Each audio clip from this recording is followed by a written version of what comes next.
ahead and get started so that we don't keep people waiting. I'm sure that Cindy will be here any minute. And so Jerry, streaming is good anytime. We're waiting. Oh, there's Cindy. We'll be here any minute. You are streaming. And, thank you. Welcome to the June meeting of the Law and Licensing Committee of the Utah State Board of Education. My name is Carol Lear. I'm the chair of this auspicious committee. And I would, just as a way to begin, like to have the committee members introduce themselves, though you've met us, heard from us many times. And we'll start with Vice Chair Randy Booth. Go ahead, Randy. I am from District 13, representing the Nebo School District and Provo City School District. Happy to be here this morning. Thank you. And Cindy? Oh, give her a minute.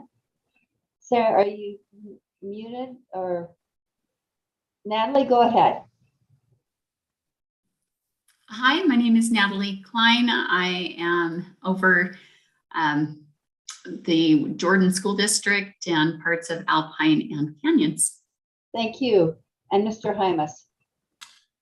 Yeah, Matt Hymas. I am in District 3, which covers West Valley City, Magna, Tooele County, and Juab County. Thank you. And Vice Chair Cindy Davis. Board Vice Chair Cindy Davis. I think she is maybe on, but not right on in the moment. So we'll just proceed. Our other committee member is Vice Chair of the Board, Cindy Davis, who represents the area in Orem, some areas of Orem, and I would not dare guess exactly which ones. So there you go. And welcome to all of you who are staff members and others who will be here today, and those who are here listening to the committee. With that, I don't think, Kathy, we had any public comment to begin the meeting, did we? I haven't heard from any, I hadn't had any requests. Okay, then let's just start right into our action items. The first one is item 3.1, R2779-931 period products required provision. This is a alliteration of gigantic proportions.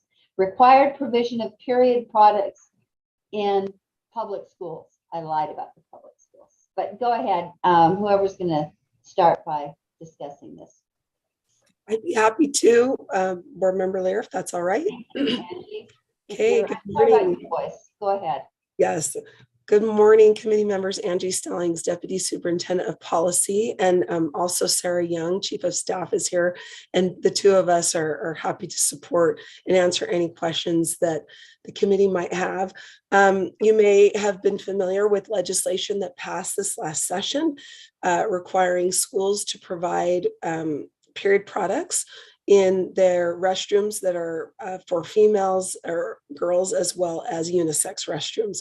One thing that came up after the session is the realization that we do have a number of bathrooms that are exclusively used by kindergartners, for example. And actually yesterday also became aware of the fact that the same occurs for preschool students, and then also for schools that run daycares within their facility. There's also some bathrooms that are exclusively used by children who are participating in daycare. So you'll actually see there's a draft 2. The only difference between draft 1 and draft 2 are the additions of the 2 words "or younger" at the end right here.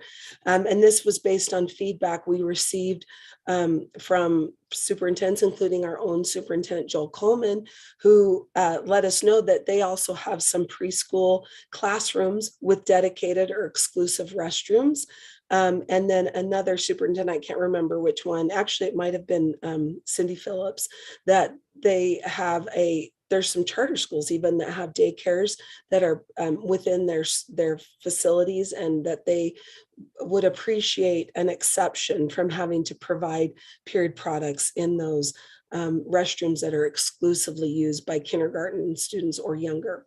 And so that is the whole, all that this rule is doing is essentially providing an exception that we don't believe the legislature was thinking about when they passed the bill. We have discussed this with advocates for the bill, those who worked closely with Representative Lisenby during the session on the bill, and everyone feels comfortable with this exclusion for bathrooms used exclusively by kindergarten students and younger.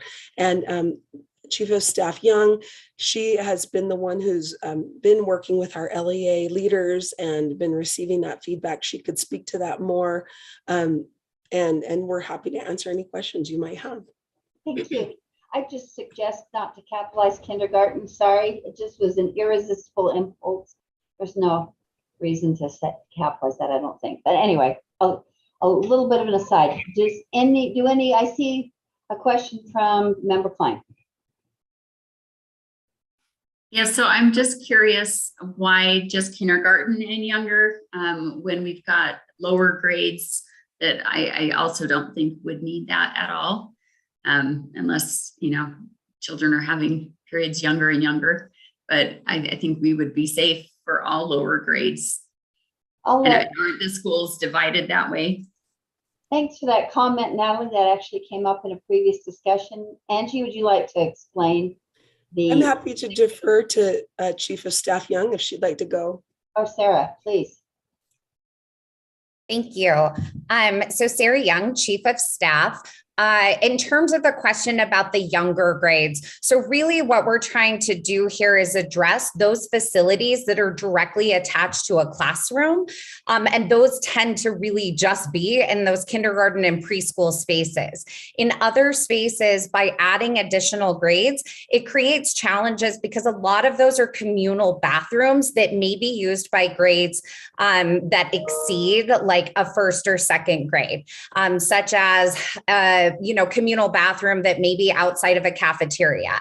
It services first grade students, but it also services fifth and sixth grade students, depending on the building. So really what we're trying to capture in this rule is just that very specific situation of those like bathrooms in kindergarten and preschool environments that have the mini facilities where we feel like it wasn't necessarily intended that in those individual particular facilities that the period products were included, despite the fact that the law says it's kindergarten through 12th grade. And so adding additional grades we felt would put the board in a really difficult situation related to administrative rules. And we didn't want to recommend that you pass a rule that could conflict with the underlying code.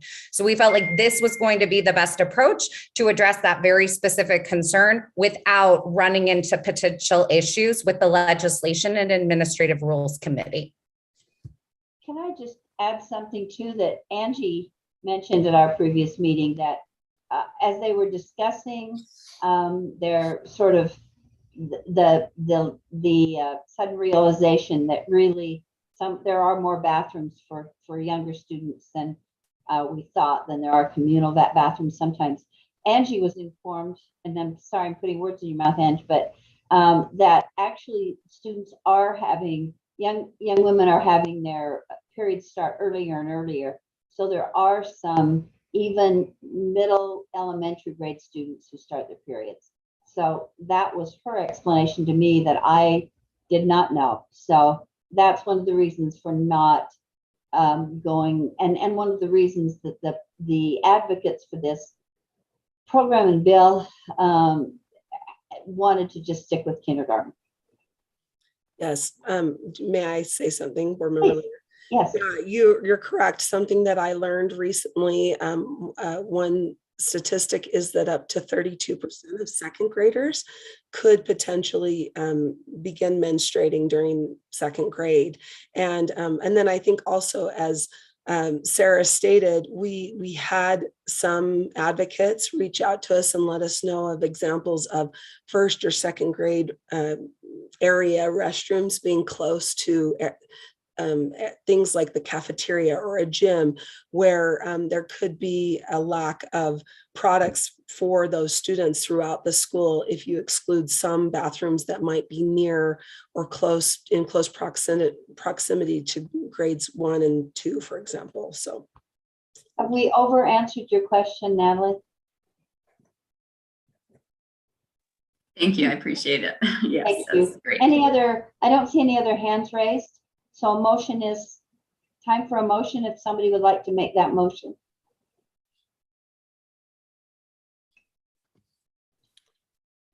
I'll make the go ahead, Randy. Or Matt, whoever that was. I think it was Matt. No? All right. There we Yeah, go. well, I just, here it is. There we go. I move that the committee approve R277-931 draft 2 on first reading and forward to the board for approval on second and final reading.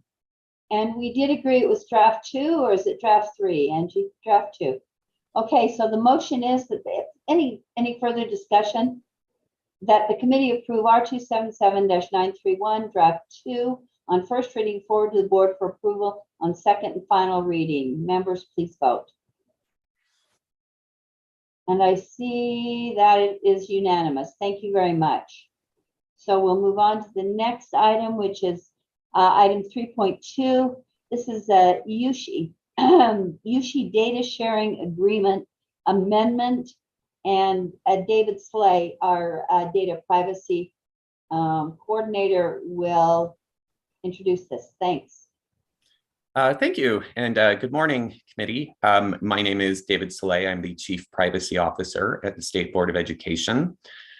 I'll speak briefly on this amendment. I also have Carrie Main from the Utah Systems of Higher Education, or USHE, with us, who can answer any questions the committee might have.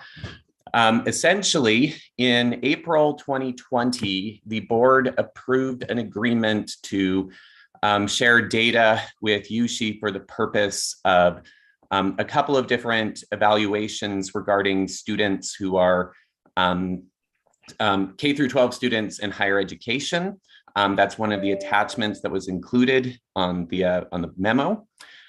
So this specifically permitted them to identify patterns and outcomes with students who are in concurrent enrollment. USHE has come to us and requested if they can broaden the scope a little bit to include not just students who are in concurrent enrollment, but any K through 12 students who were in also took courses at a USHE institution, regardless of if it was concurrent enrollment or not. This is something they already have in the data set we have given them. So the amendment is not for new data sharing, but rather just an expansion of the purpose of the already approved evaluation. And that's my brief presentation. That's your spiel. Thank you very much. David, and Matt, do you have a question? Yeah, I'm just curious. You may have. I was reading and listening at the same time. You may have covered this. I apologize if you did. How does the data help? Can I answer, Chair? Oh, yes, please. Yeah. Okay. Well, and actually, I would like to defer this to Carrie Main from USHE. I feel like my role is basically to say this is, this from a privacy point of view meets all of the requirements of Utah and federal law. And again, we're not actually sharing any new data. And I think Carrie would be best to explain the benefits and what we're hoping to get out of this. Welcome, Yeah, Carrie Main. if that's okay, I know they're collecting data, and I believe that it is that you are doing your best to keep it as private as possible. I'm just wondering what USHE is doing. How's it helping them? All right, let's hear from the source. Ms. Main. Thank you. Thank you, board members, for the opportunity to respond to your questions. We conduct research often on the concurrent enrollment program to ensure its effectiveness, to ensure that what we're delivering to students is achieving the goal of ensuring that these early college steps then help a student who moves on to higher education, that they really are effective coursework. To date, we've only focused on the state-funded concurrent enrollment, and we're now observing and realizing that we're not getting the full breadth of that early college activity. So we want to understand and include all the different ways that students are doing early college when we assess the effectiveness of these partnerships between USHE and USBE to deliver early college curriculum to K-12 students. So are you meaning things like IB and AP and those kinds of additional early college kind of experiences? Yes, Board Member Lear, Chair Lear, yes, to include those things. Additionally, there are some concurrent enrollment courses that are set up between school districts and higher education institutions that are not under the umbrella of the state-funded concurrent enrollment. We'd like to examine those as well. Oh, great, helpful, thanks. Did that help, Matt? I still don't have the full vision, but I want to move on. Thank you. All right, I think that's helpful information about how that information is useful. A motion is in order, then I see no other hands. I'll be happy to do that just as soon as the motion is on the screen. That would be great too. Thank you. And there we go. Member Booth. I move that the committee approves the data sharing agreement with USHE and recommends the board approve the data sharing agreement with USHE. I still see no hands. The motion is that the committee approves the data sharing agreement with USHE and recommends that the board approve the data sharing agreement with the Utah System of Higher Education. Would members please vote?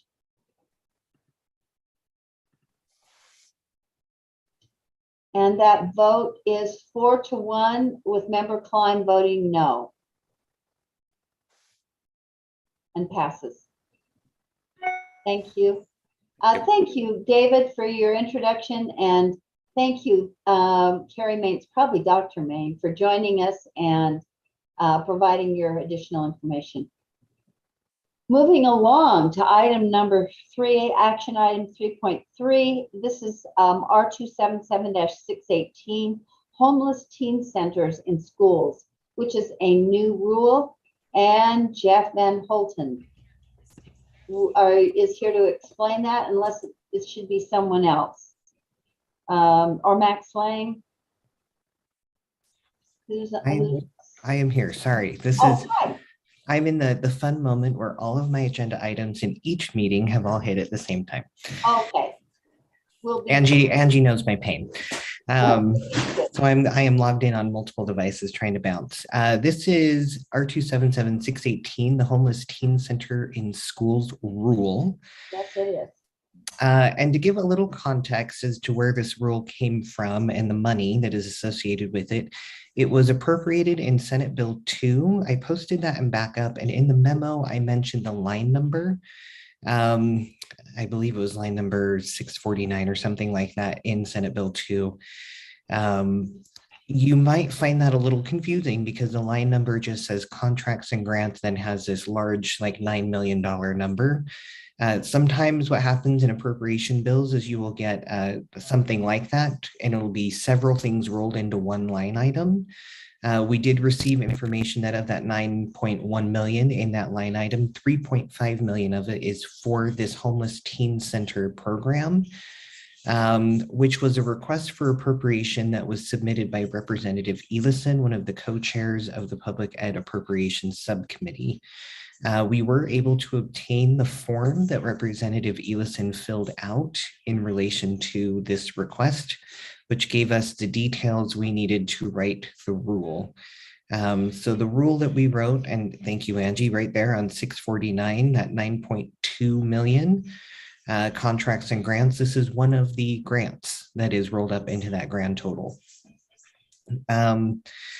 So with the request for appropriation form, we were able to kind of glean what Representative Elison's hopes and dreams were for this $3.5 million one-time appropriation.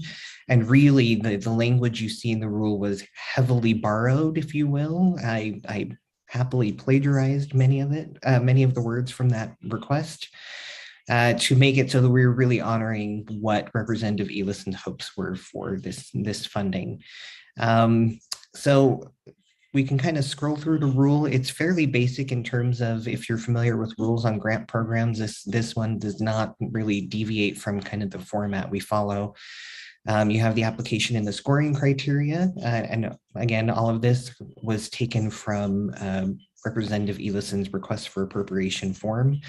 And then once staff takes the applications and they score, then we will go into kind of the allowable uses of the funds and what will be used in terms of data and metrics to measure the overall success for the funding once it is granted to the LEAs. We did have a question previously. I think Chair Leary, you had asked, is this limited to high schools? And if so, where is that noted? So there is comments made in the request for appropriation form that this was a high school program. However, there are other elements in the form that state things that relate to students just generally in a secondary setting. So this does get a little convoluted in that sense. We did not clarify currently in the rules, so that is something you could, as a committee, decide to do if you want to make this exclusively for buildings that contain only high school grades.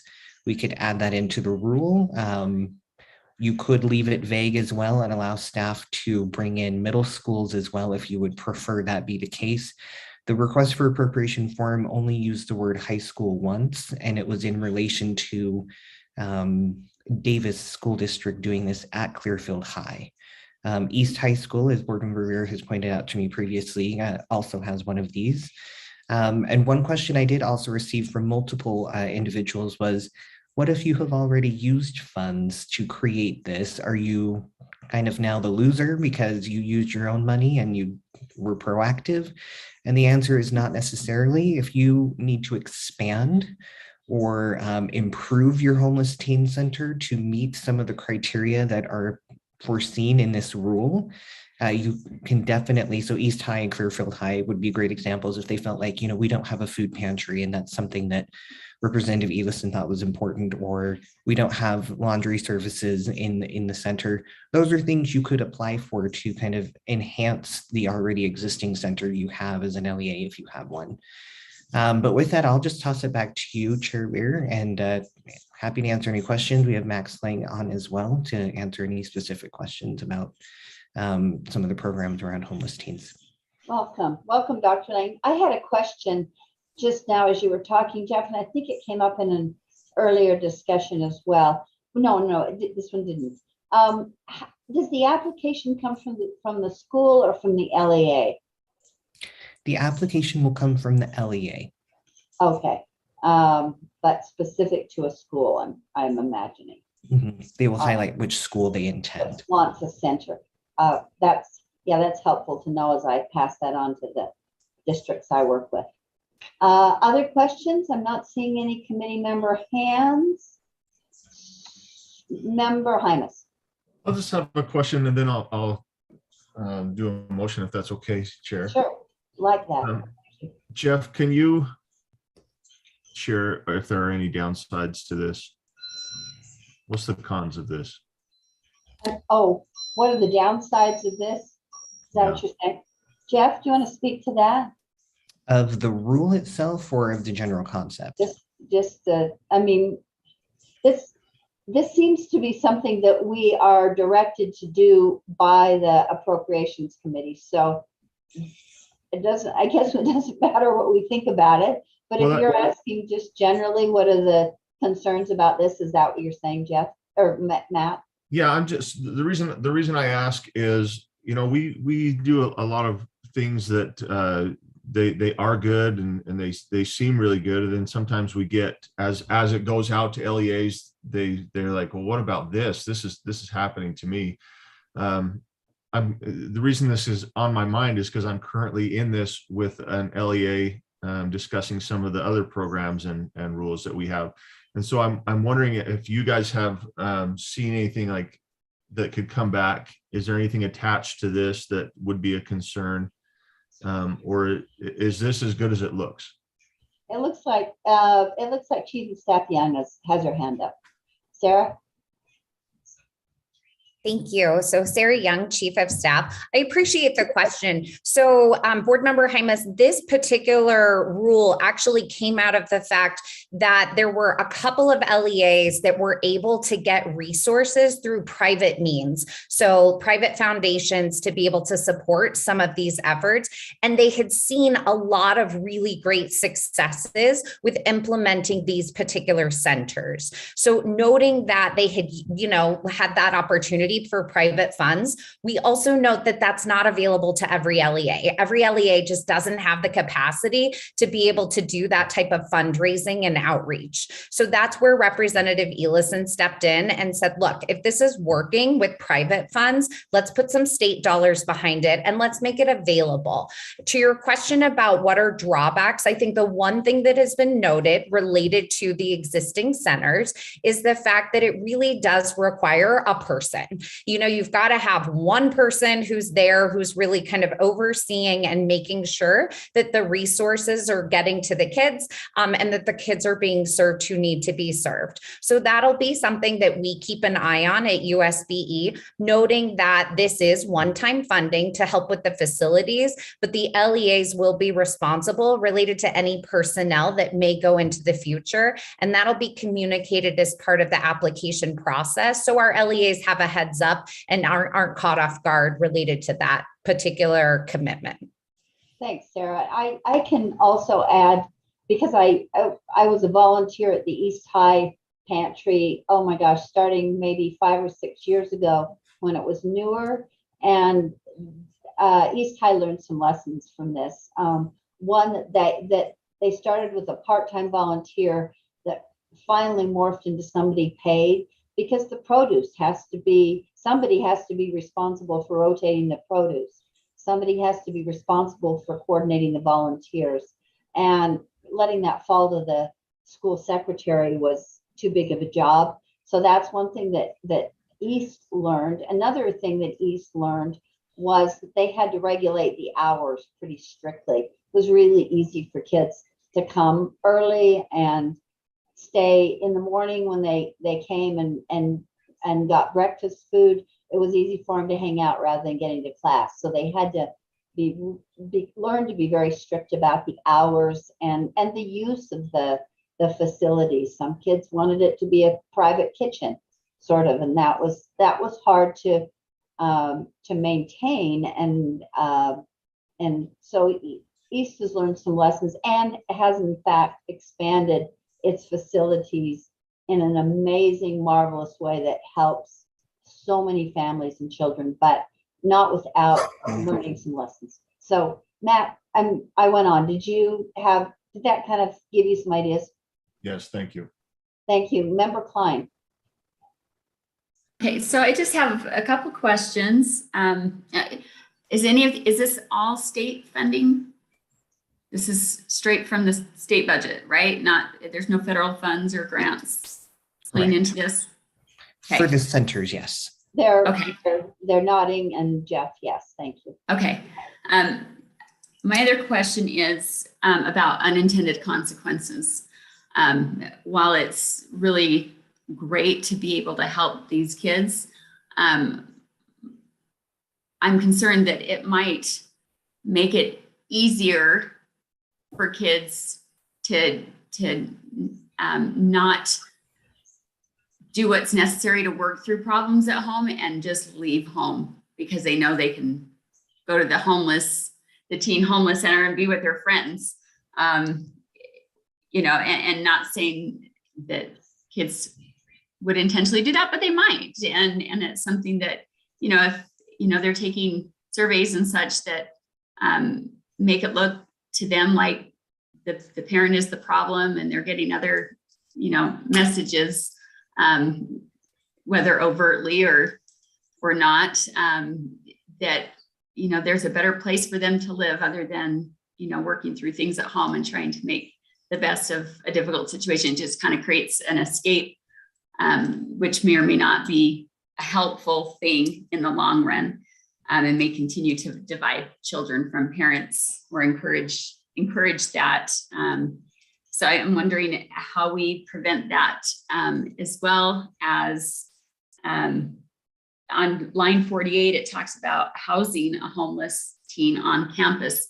Does that mean there will be sleeping facilities? And if so, how are we protecting against possible situations where, maybe there's only one student that needs a place to sleep, but we have to have an adult or an employee on site, and then we've got a potentially unsafe situation where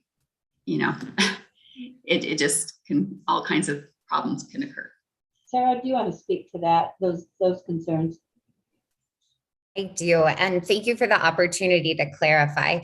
So in terms of these individual teen centers, like I said, to add a little more detail, these are not shelters. So they do not allow for students to be able to spend the night at a school facility away from their parents, their family. That's something that we rely on the existing homeless services or students experiencing homelessness are able to participate in. When we talk about housing and or any sort of kind of a normal shower and or bed facility, those are only for use within the normal operating hours of the school building. So oftentimes they're utilized by a student who may have, slept in a car overnight, didn't get a great night's sleep. So during their free period, they're using that to be able to get some well-needed rest and or to use those facilities, but they are not used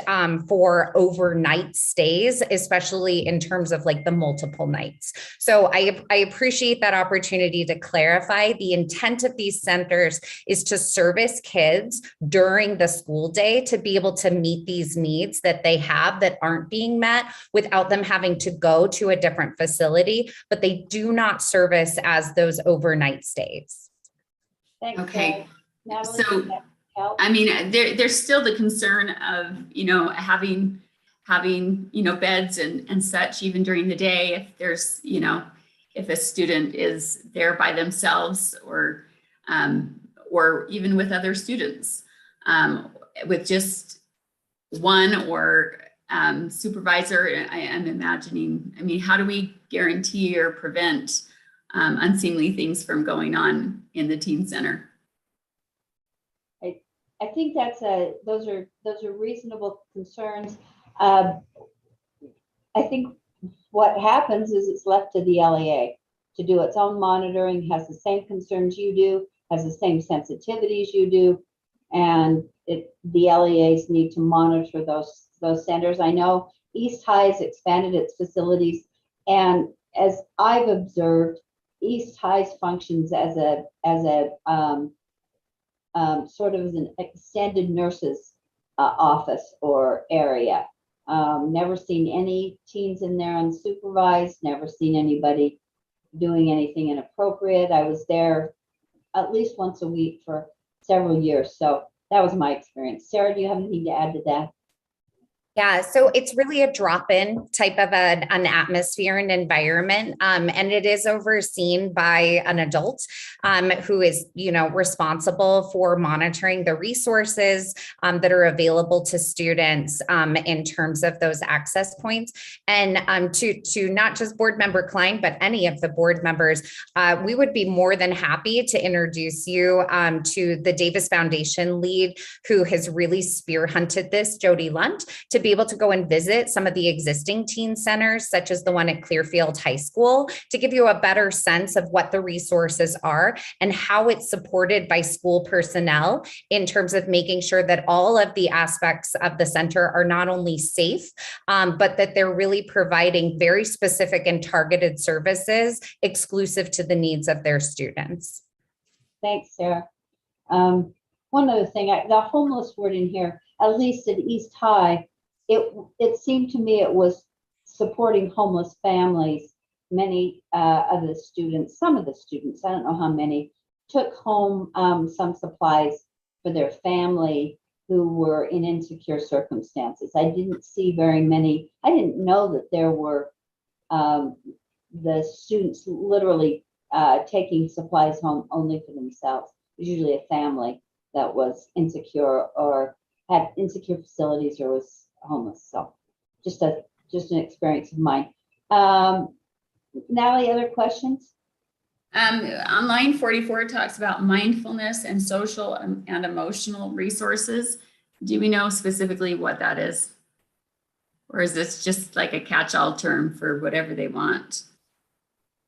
So that was terms that were taken straight from the request from appropriation from Representative Elison.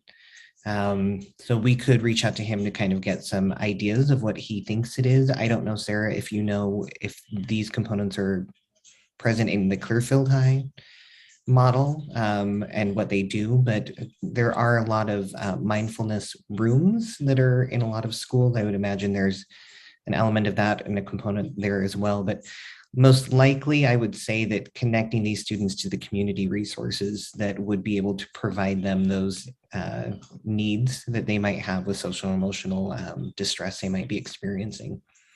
Okay, yeah, that would be great if we could get more details on that. And then I would just make one suggestion that there's always 2 employees there. I know you're saying that's the challenge of just even having one, but I think just for safety purposes in a facility like that, it would be good to have 2 deep, just so that it doesn't become a he said, she said kind of thing. If there are, potential accusations and such, that it protects the school from liability. And that's helpful. I think we should be limited in what we direct them to do. They have the same concerns we do. Member Hymas, did you have additional questions? I have well, now I can't remember what it is. Motion. That's what it's called. Great. I have The motion would be great.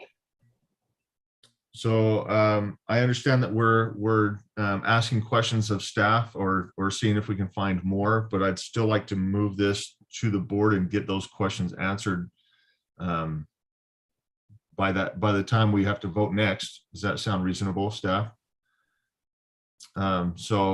With that understanding, I move that the committee approve R277-618 draft 1 on first reading and forward to the board for approval on second and final reading. The motion is that the committee approve R277-618 draft 1 on first reading, forward to the board for approval on second and final reading. Any further discussion or questions? I don't see any hands. Members, please vote. And it's unanimous. Thank you very much. In the affirmative. Thank you. On to the next item. Action item 3.4, R277-120, licensing of material developed with public education funds. Mr. Rasmussen and Director Thronson. Lear, could we skip this one and go to 121 until Ben returns from Finance Committee? He's in Finance Committee. Yes, that's great. Member Davis, did you have a question in the interim meantime? I have just amendments for this rule. All right, let's skip that for a moment then and go to item 3.5, R277-121, board waiver of administrative rules, and that would be still Ashley Beal is going to speak to this as opposed to Ben. Is that right, Angie? Well, I can start with just a really brief introduction just to set the stage, and then yes, Ashley is here and she can answer any specific questions. This is only a continuation. So it was a continuation, but you may remember, Board Member Lear, that during our prep meeting, we actually prepared a draft 1 with one additional change. So as Board Member Lear stated, or maybe implied, this rule is up for its 5-year review and continuation, and that is why it's before us today. And initially, we did not have any requests for, or staff did not have any recommendations for amendments. But we recently, as you all know, discussed a request for waiver from Spectrum Academy last month in the full board meeting, and Board Member Lear and others raised a question about the board's ability to withdraw or rescind a waiver if sometime during the period, say it's been granted for 3 years or 5 years, information comes to light and the board would like to rescind or remove the waiver because of some information. And so I don't mean to speak for AAG Ashley Bill, but she did assist us, she and Ben, in drafting some language there on lines 68 and 70. That's the only new language in this R277-121 draft 1. And as you can see there, it would allow the board with notice to the LEA to rescind or modify the waiver. And so I don't know, Chair Lear, if Ashley would like to add anything. I may have stolen her thunder and I apologize, Ashley. Yes, and I keep having a brain cramp about this item that I requested. So Ashley, do you have anything to add to that? I do not. Great. Superintendent Stallings covered it. Okay, then there we go. As Angie said, this occurred to me. I wish this had been more explicit, and it would have given us some, given the board some clear opportunity that maybe wasn't as crystal clear with our previous situation. So with that, any other questions by committee members? I don't see any. And there's the motion. Would anybody like to make that motion? I'll make the motion. Go ahead. Please go ahead. I move that the committee continue and approve R277-121 draft 1 on first reading and forward to the board for continuation and approval on second and final reading. The motion is the committee continue and approve R277-121 draft 1 on first reading and forward to the board for continuation and approval on second and final reading. Any Do other we need thoughts? to, excuse me, do we need to say continue and amend? Oh, yes, we do. Thank you. Let's go back. And you want to try that again, Natalie? Sure. Where is it? I'll put it back up again, folks. There we go. Only We can- word in there. Oh, it does say continue and approve. Yeah, I think I did say that. Yeah, you did. And I think I read it that way. So I think we did say, I hope I did. The committee continue and approve R277-121 draft 1 on first reading forward to the board for continuation and approval on second and final reading. Now we have a motion before us. And Member Davis? I thought her question was, does it need to say continue and amend? Oh, no, the draft 1 brings in that amendment that came in before. So thank you. I misunderstood. And Mr. Hymas? I'm sorry, I may have missed my window for a question. Never. Okay, I'm just curious. It says during a review described in subsection 1. I'm thinking of this latest one where we set up and we said, hey, you got to come back for a review. That means that has to be done prior, right? We can't just at any moment. I'm trying to assure the LEAs that we will not say, we don't like what you're doing, we're rescinding this. That there's a process, a safety net for LEAs as well. Can you bring some comfort to me, either Chair Lear or staff?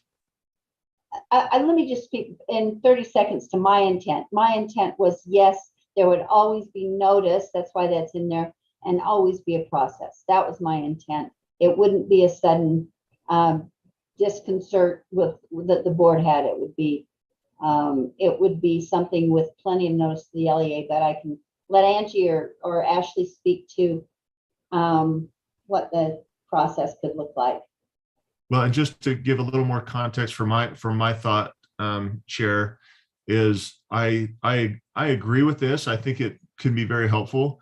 When we met with the Academy last month, we set up during that review request, we said, we want to meet with you in a year. And so I think that was common knowledge for the LEA to say, okay, I have 1 year, rather than saying, okay, we just reach out at any moment and say, you have 4 weeks to meet with us. We're going to meet with you in 4 weeks. Do you understand what I'm saying? I'm trying to give the LEAs a good grasp of what they're agreeing to when they put in this waiver request. Right. So the tension is there, Matt, between exactly what you're saying and also the board's authority to say if this is not going well, we wanted explicitly stated in the rule that the board has authority to intervene, and fairness and due process dictates that it wouldn't be in the moment, that it would be after appropriate discussion and notice. Okay. Board Member Lear, I don't know if you would like me to add, but I think two things that nod to that are that it says during a review described in subsection 1, which means we've asked them to come to the review, provide data. Usually that would happen a year or later after the original, waiver is given. And then it says with notice I think is the other nod to show that it should be something that the LEA can expect and plan around. And so hopefully that helps, that it's not the intent for it to just be, like right now for us to call Spectrum in a month or something. Not intending it as a gotcha at all. Cindy, you had a question, hands up. On something different or same? What's that? Something different or the same? No, it's just a point on this and this motion. And also, I was here at the beginning of the meeting. I apologize. I kept hitting my video and my microphone, but it kept saying the host won't unmute the participants. So someone decided to let me go, I guess, or there was a glitch or something. Wasn't thank you. Yeah, I apologize. I was going, I'm here. So I think that this would be a rare situation where we would do something like this, because I think, if you give a waiver, you've got to give time to see if it's going to work and pan out. I could only see this in a situation like I'm thinking about our most recent waiver with Spectrum Academy, and how then we got a few emails from parents saying, we don't want this, and every parent I've talked to doesn't want this. Well, those may have been one-offs, but what if we would have gotten 200 emails saying the same thing? Would we wait for a year because we were beholden to a decision that may warrant bringing the LEA back in and say, let's revisit this a little more closely? But I really just think it would be in the very rare circumstance that we would do this. And I do think it's good to have some flexibility with these particular waivers. To board member Klein's point, which I think when we had this meeting, she said, we should give this waiver, but we should be very careful about reducing school. And gratefully, this particular LEA maintains the hour numbers. But since these are really careful decisions we're making, it's good to have an opportunity to be able to respond to parents or student needs, or if that comes up. But I think it would be really rare personally, and we would work it through with the LEA. I agree to all of that. Any other comments to this?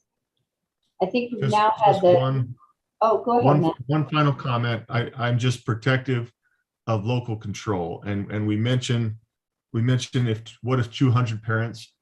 Well, that's a decision that the LEA would need to make. That's what, when we talk about the board's role of general supervision and control, it's just that. And so I agree. Just the thought, we put it in the hands of these LEAs. We trust them. We work with them, right? It's not just do whatever you want. We have rules, but we are working to help communities serve their population. I totally agree. I think all of that's true. May I follow up, Chair? Yes, you may. I agree also, but if that were 100% true, we wouldn't be in a position of making a waiver in the first place. So since we have to take some responsibility for a waiver, we have to take some responsibility for seeing if we perhaps had made a mistake. That's my only point. And I am with you. I think more autonomy at the LEA is much better than less. I totally agree with that. I do too. I completely, and it's interesting that I'm reflecting on that in light of our previous rule discussion, that there has to be mutual respect. There also is a healthy tension that there is. LEAs must do what the rules say, but the SEA is supposed to have, I think, a pretty hands-off mentality, and I agree with you, Matt. Not that it matters. We read the rule, we've reread the rule, and now. There, I have a motion. Oh, let's do that again then. Go ahead. I move that the committee continue and approve R277121 draft 1 on first reading and forward to the board for continuation and approval on second and final reading. Thank you. The motion is that the committee continue and approve R277-121 draft 1 on first reading, forward to the board for continuation and approval on second and final reading. Members, please vote. And I see 5 votes in the affirmative. Thank you. And moving back to the next item, is that all right, Angie? Lest I forget. Yes. I'm back to item 3.4 because I see Ben Rasmussen in the room. We're going back to item 3.4. Cindy, this is when you had ideas for amendments on. Let's just let Ben or Director Thronson introduce this first. The item is R277-120, licensing of material developed with public education funds. This was really intended just to be a continuation, but of course we can hear suggestions. Go ahead, either Jennifer or Ben. I'll lead out on this. Thank you, Chair. Ben Rasmussen, Director of Law and Professional Practices. This is a rule that's up for its 5-year recommendation, and I do want to clarify that the staff recommended action is continuation. I think our staff had some miscommunication when I asked for Board Member Davis's draft to be posted. The recommended action is continuation, but Board Member Davis may have a separate motion on draft 1. Just for a little bit of background and as a reminder, this rule is meant to kind of describe how materials developed with board money are licensed. This rule sets those materials up so that they're licensed using what's called a CCBY license. This means that board materials generally can be shared without cost as long as attribution is made to the board. This was developed with we developed this rule about 5 years ago, and the recommendation is that the general policy there is sound and should be continued. Happy to answer any questions board members may have. Thank you. Let's just see if there are any questions for Cindy, and then I'll go to you for some amendments. Natalie, did you have questions or did you have other amendments? I have other amendments. Okay, Cindy, you want to speak first, please? You're muted. Well, let me talk through the line numbers first and then make sure I'm saying the language of the motion correctly. Thank you. So I have in line 43 and 44 added. Sensitive materials means the same as the term is defined in subsection 53G-10-103. And then in line 67 would read, an individual or entity may not develop sensitive materials using board funds. And then in line 81 and 82, a policy developed under subsection 1 shall prohibit the development of sensitive materials with LEA funds. So those are the additions that I'd like to make to this as we continue based on, more recent legislation. And when I talked with Director Rasmussen, I understood the language would be the same in the motion. Is this correct, Ben? So I'd like to make that motion now. I have a question related to your suggested changes. I didn't see them ahead of time, my bad perhaps, but and I don't know if this is an Angie or Ben question, but I'm wondering if instead of LEA funds, it should say public funds. No, because in that section it's specifically dealing with the LEA's policy for use of their funds. So they have to have something in their policy that deals with that. The first section deals with public funds coming from the board. The second section deals with funds coming from an LEA. LEA specific funds. Okay. that I hope that distinction isn't taken advantage of, and I can be very paranoid and think it could be, but let's assume it won't. So thank you for that explanation. Any and I'm sorry, I forgot the last part of your question, Angie or Cindy. I'm thinking about asking about that. The last part is just I'd like to make the motion Oh, to do okay. this. It all seems clear to me. Go ahead with the motion, please. Okay, that the committee continue R277-120 draft. If I use the word continue though, Ben, I have to change the word continue, correct? Continue and approve. And amend. Approve or amend? Either. It doesn't need to be amend because draft one has the amendments. Okay. So it should just be a continue and approve. Sorry. So I move that the committee continue and approve R277-120 draft 1 on first reading and forward to the board for continuation and approval on second and final reading. Thank you. Discussion to that motion. Member Yes, I would just like to make an amendment, maybe even a friendly amendment. She's captured what I was looking to do as well, maybe in a more simple, succinct way, which Cindy is good at. So I appreciate that. But down in section 5, I think it talks about, and I don't know if you can put it up on the screen, but section 5, I think talks about educators creating their own to use in the classroom. I think we should have something in there as well that they need to, whether it's public funds or not, if it's being used in the classroom, then it should comply with those sensitive materials, the sensitive materials law. Do you have a line number where you'd like to add it? Well, I kind of structured it a little bit differently, but section 5, number 2, I think if you could reference it there, section 5, number 2. So down there where it says 4D at the end of that line, where it references R277-1, sorry, my phone. So at the end of line 92, it says 4D. It actually is missing a 2.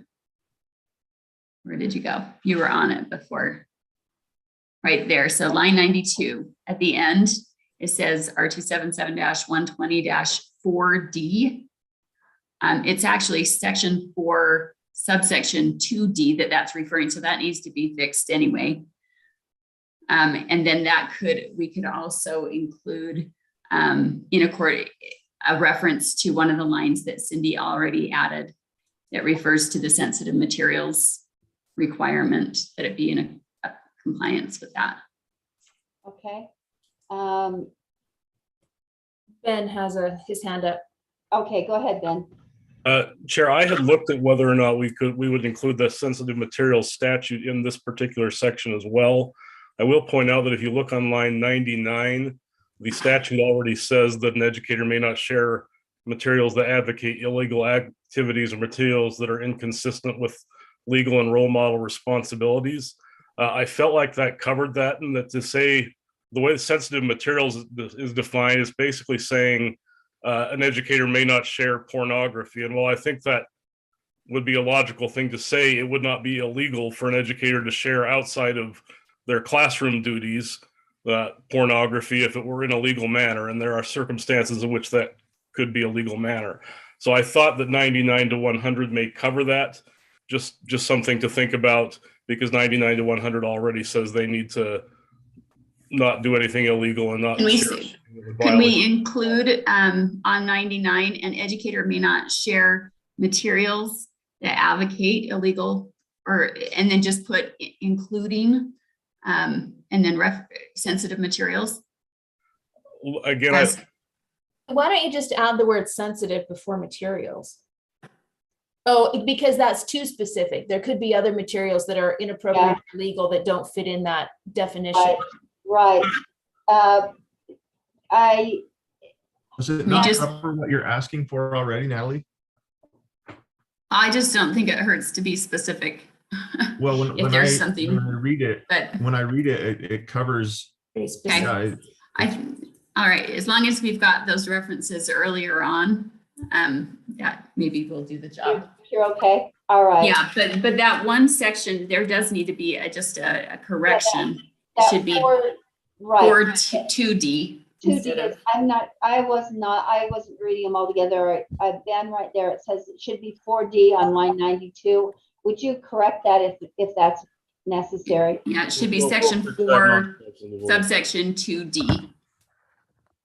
And we can make that change. It's a That's a non-sub change. So we could make that change right after this and make sure that the version that's posted for August includes that subsection 2. Correct. I feel like you could still go ahead and pass draft 1, and then we'll just add the subsection 2 and post it. And then just one other quick, it references UEN. Is it, and yet it says when it's spelled out, when that acronym is spelled out, it says basically what should be UETN. So do we need to make those consistent? Yeah, I've raised that before. Somebody gave me an explanation for that. Because it's on line 45 and 52. Is it supposed to be UETN or is it UEN?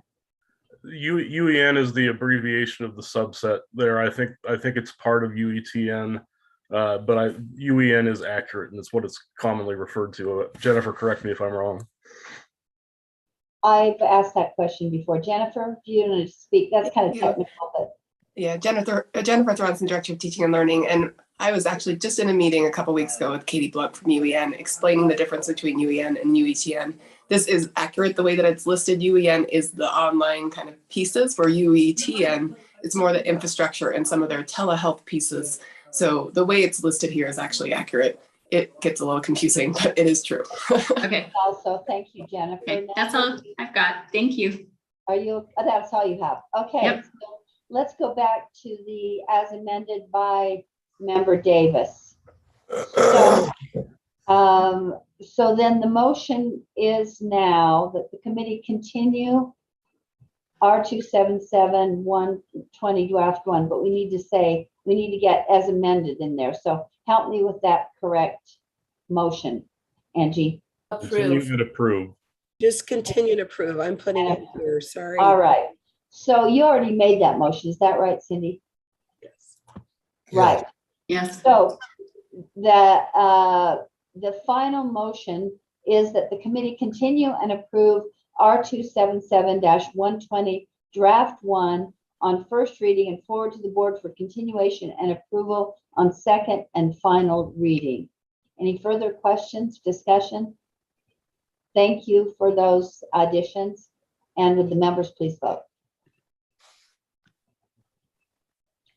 And I see 1, 2, 3, 4. Am I missing 5 votes in the affirmative? Thank you.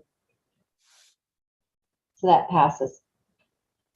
Moving on to, we did 3.5, item 3.6, R277-320, grow your own. This requires an amendment, and that would be Ben Rasmussen, Lisa McLaughlin, or Malia Height, whoever wants to give us an overview of that. Thank you, Chair. So this is for the Grow Your Own Teacher and School Counselor Pipeline Program. During the legislative session, there was an amendment made that allows for a school counselor assistant to receive a stipend. So we've added some language on lines 74 and 75 that clarify, that kind of put that into rule that they can get a $7,000 annual stipend as part of the program.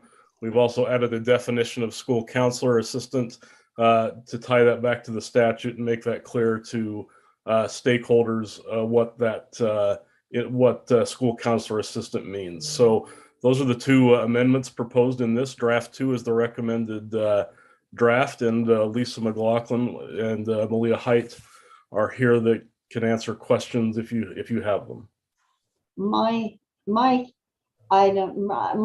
sheet says draft 1, but you're saying draft 2 is appropriate. Yes, Chair, excuse me. We added the definition of school counselor assistant at your recommendation. That's right. And that's now draft 2. How soon I forget. Thank you. Matt, you have questions? I'm sorry, I feel like I have a lot of questions today, but they're Okay. shallow questions. So just on line 74 that we're looking at 75, why is it up to 7,000 annually? How come that's not just up to the discretion of the?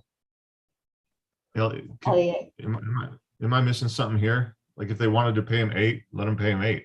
You know what I mean? You have a response, somebody, Jennifer, maybe, or Malia?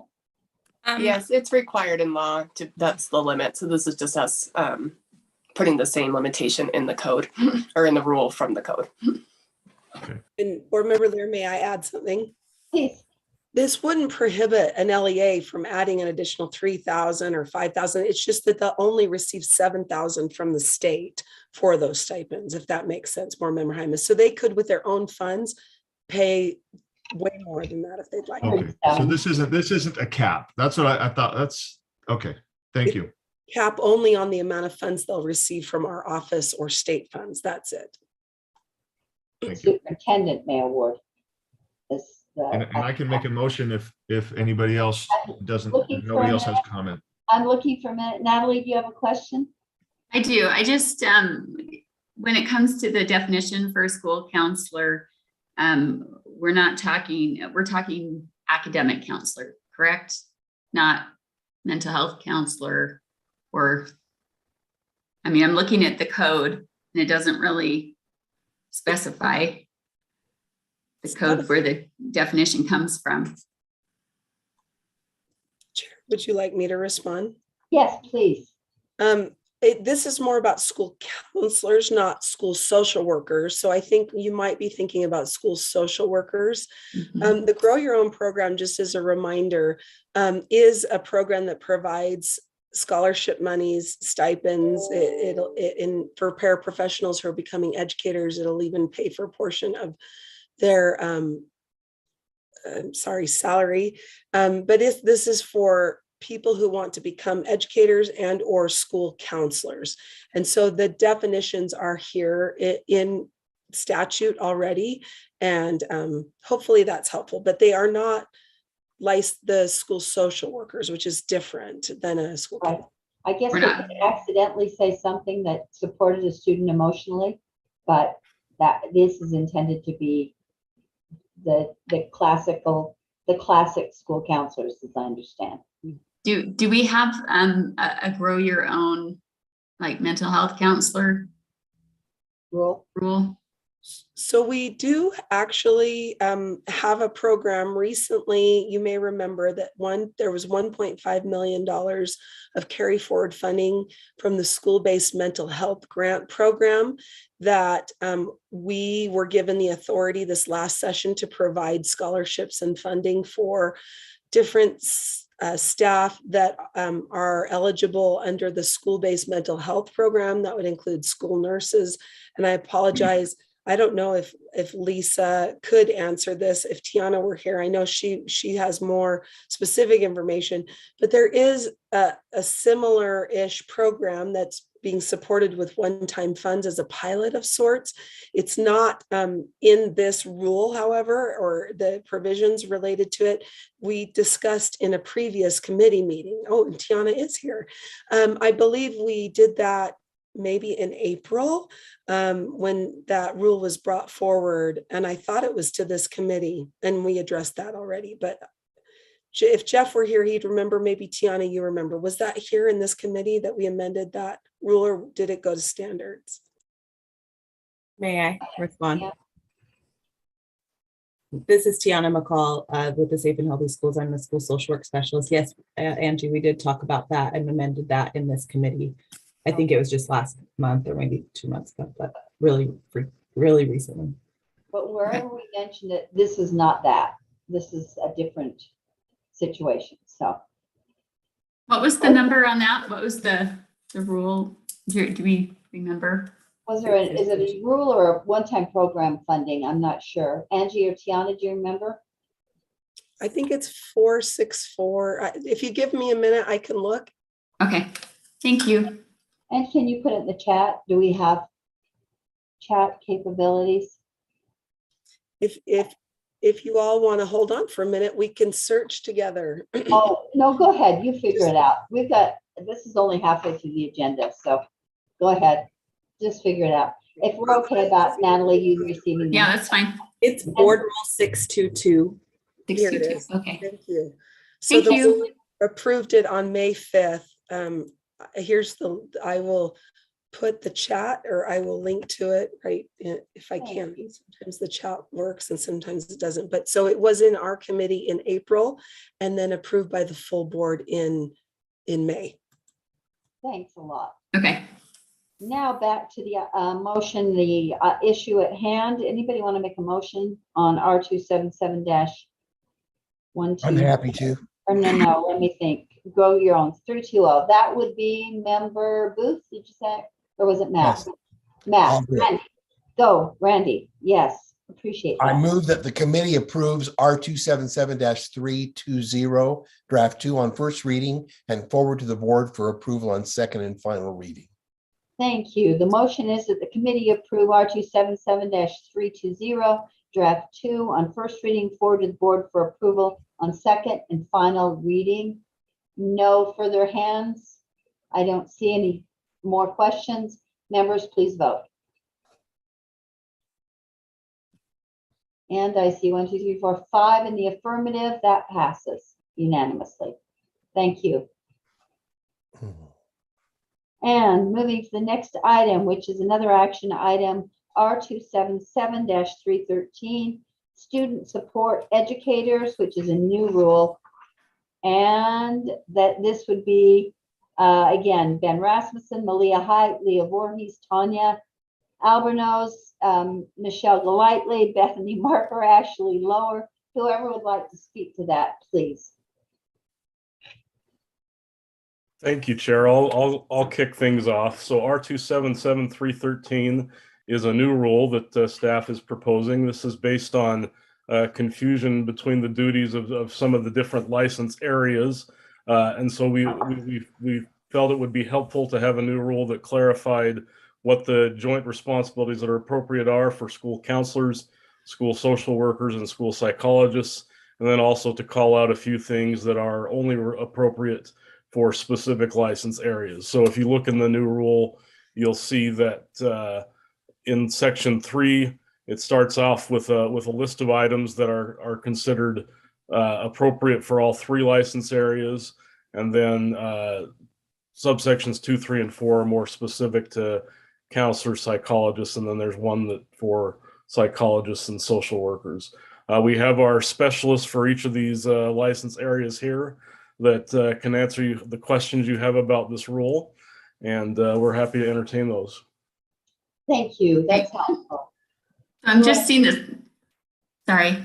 Natalie, do you have questions? Yeah, I'm just seeing the terms school counselor again, and they never seem to differentiate. I guess you just have to know what rule you're in to know which one they're talking about. I wish there was that there would be some kind of clarity in the rules instead of just school counselor. And I think we go back to the definition that's in code for that situation. I think. Malia, do you have a response or helpful? Yeah, yes. Language? Yes, Chair, thank you. Malia Height, Educator Licensing Coordinator. Within the scope of this rule, as well as the previous rule, when we say school counselor, we're talking about an individual who holds the license in school counseling as school counselor. So it's somebody who has completed a master's level program to become a school counselor. Thank you. Nice, succinct answer. Natalie, does that help? I know you weren't really asking a question. You were just kind of expressing some frustration, but that license can be for an academic school counselor or a social work license. I mean, Chair, if I may. Please, go ahead. So in the state of Utah, a school counselor provides academic counseling. They also provide some additional short-term counseling as far if they have issues with friends or their family, they need to talk to somebody, or their crisis intervention and prevention. That's underneath the purview of a school counselor. A school social worker has more significant mental health and social services duties. And this rule is really intended to help to discriminate who does what and to help alleviate some of that confusion in the field that I'm hearing Board Member Klein express right now. So in this, when it says school counselor, it's talking about the general school counselor that does academics and general help. Correct. Okay, so if we're talking, it has the same definition in this one as well as the one I was just asking about. Correct. Before. Okay, thank you. I appreciate those distinctions. I'd have to add that my experience in schools is that there's not always a bright line test, that there are adults who help students and they function with some flexibility in their roles. So I wouldn't want any of those people listening to worry about exactly which words they're using in which moment. Matt, additional questions or thoughts? Thank you. I will say, as well, as one who works with school counselors all the time, they don't have a whole lot of time for the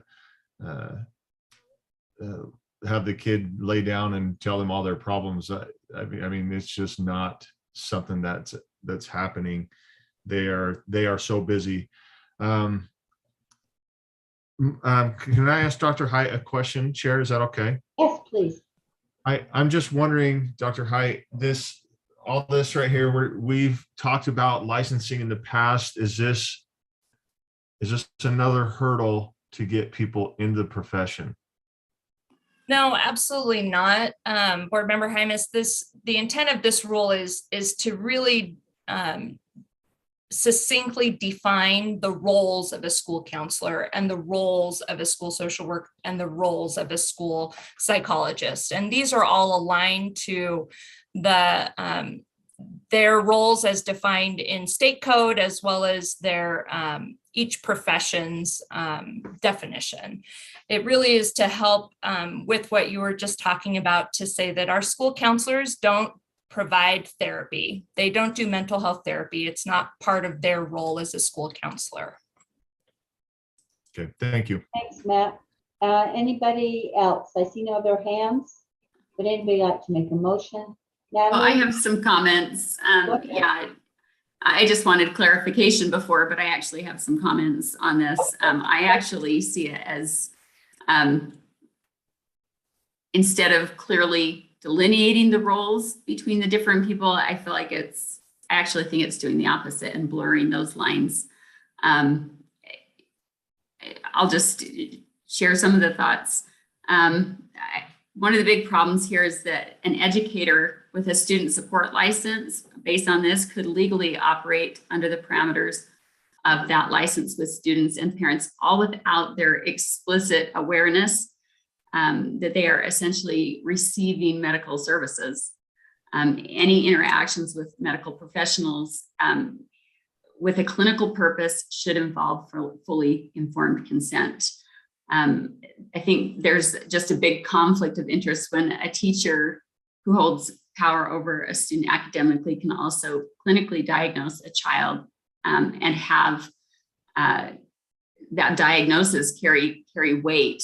It's just a lot of power to vest in one person over another person. More specifically, lines 22 through 33 puts no limitations at all on the ability of a teacher with a quote unquote student support license to practice upon their students. This language puts that authority entirely at their discretion and mentions nothing about the consent of those being practiced on students and families. And teachers will have a blank check, basically, according to this, to wield enormous amount of influence over a student, all without that student's knowledge.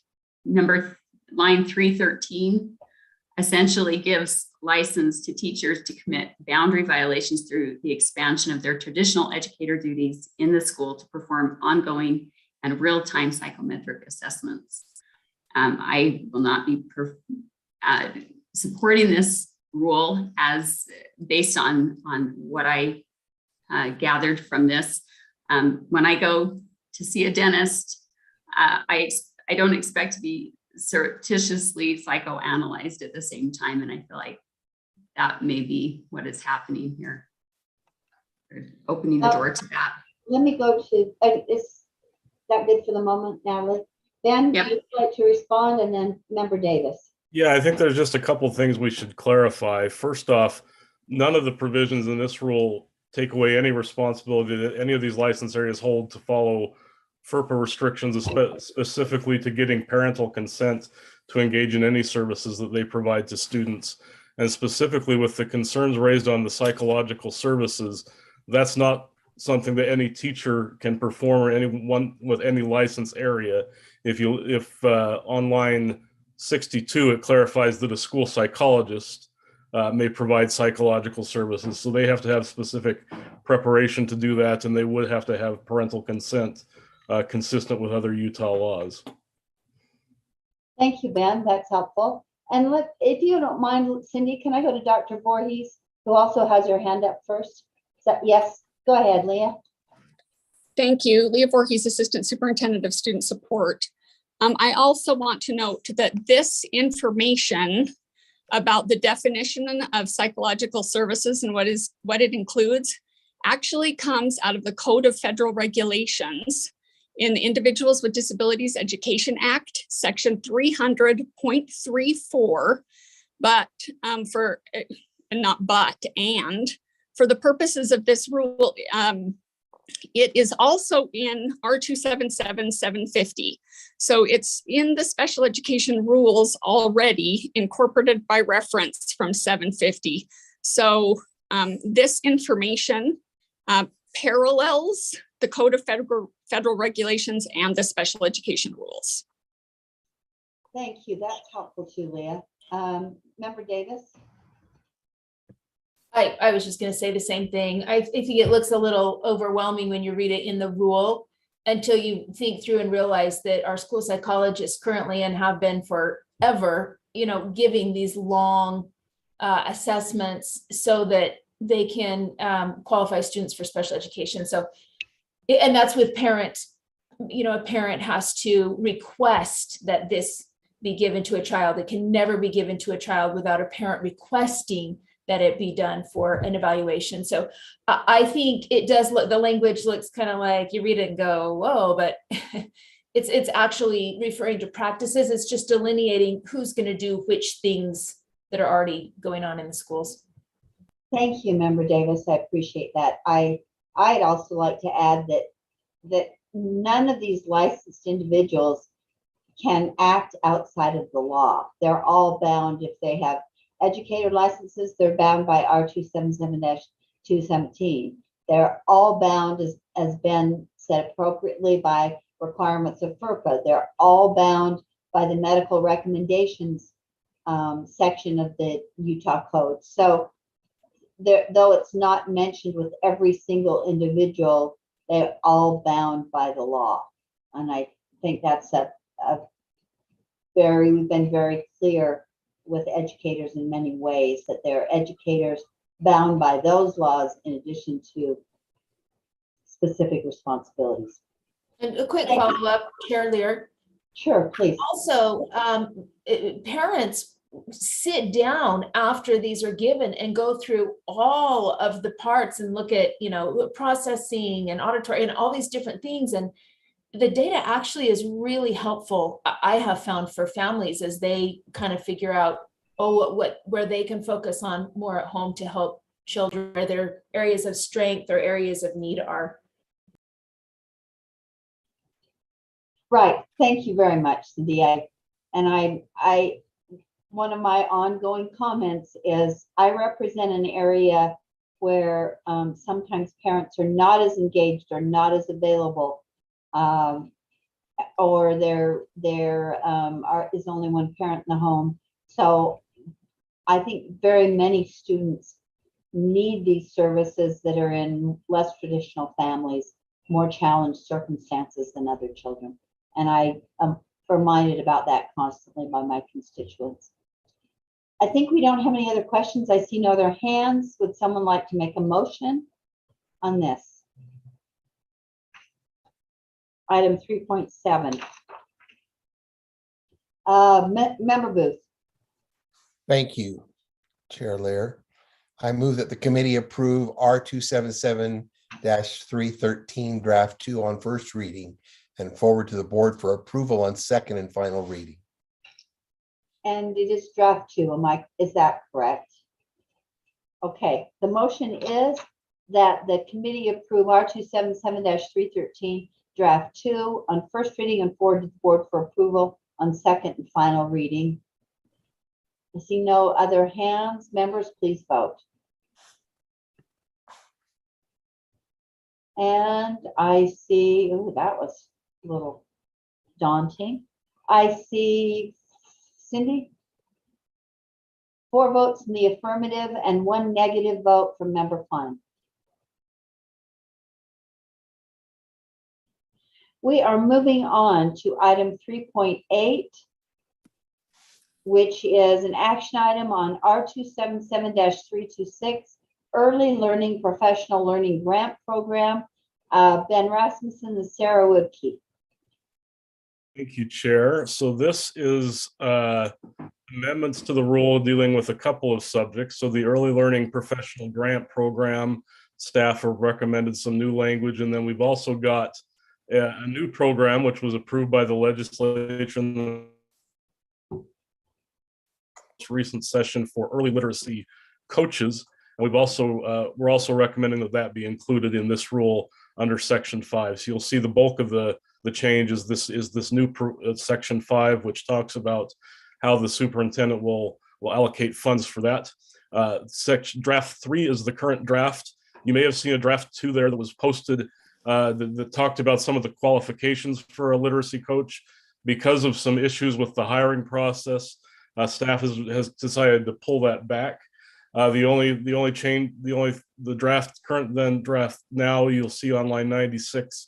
The change there is that just clarifies the indirect costs may not be charged for the LEAs that under the new options that we're going to give. Some of the LEAs may choose to promote some of their own employees to be coaches within their LEAs, and they can't charge indirect costs in line with that program. But if you have any questions on the early literacy coach program or any of the changes we have for the other program within this rule, we do have staff who would be happy to try and answer those. And Cindy, I see your hand, but because we were just on line 96, if you'll go back there, whoever's driving. I wasn't sure what that meant. An LEA receiving funds for early literacy coaches may not charge indirect costs to whom? I'm not sure what that means. If I may, Chair. So Director Thronson, I believe, sent a letter to board members not too long ago that talked about the difficulty they had found in hiring early literacy coaches through USBE. Right. So one of the options LEAs are going to be given is that they can take their own literacy coaches and designate them as early literacy coaches that will work with USBE to fulfill this function.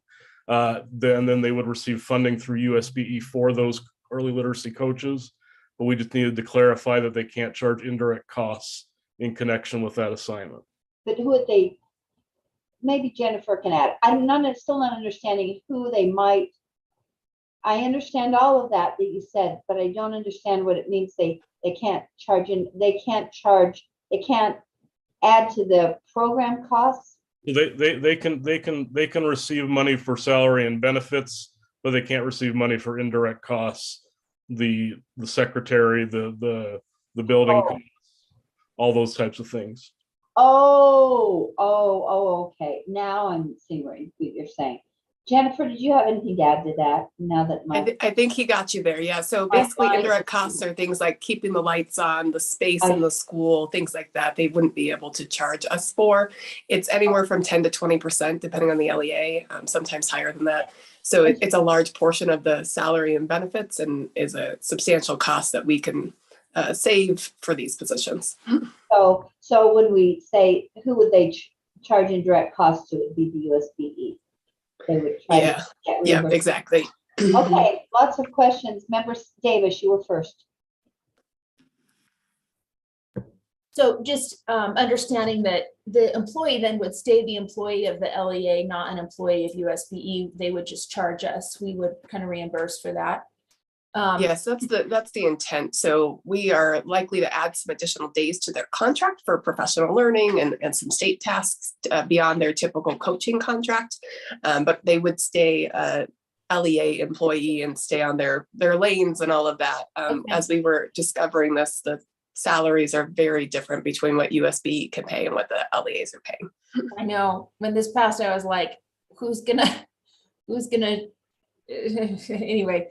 So that's a smart change. Also, I just want to note, I appreciate, and I know we have a board member who feels really strongly about lines 94 and 95, and just clarify that those unrelated duties are delineated in the code for big things like substitute teaching. It's not to be that everybody can't be all hands on deck to help if, you know, everyone's going to take a 10-minute bus duty in the whole school or whatnot. I mean, everybody's part of the team, but you can't do things that frequently take you away from the job descriptions. And then I'd like to move to line 109 and 110. I think I want to strike to move lines 109 to 110 unless someone can seriously talk me out of it right now.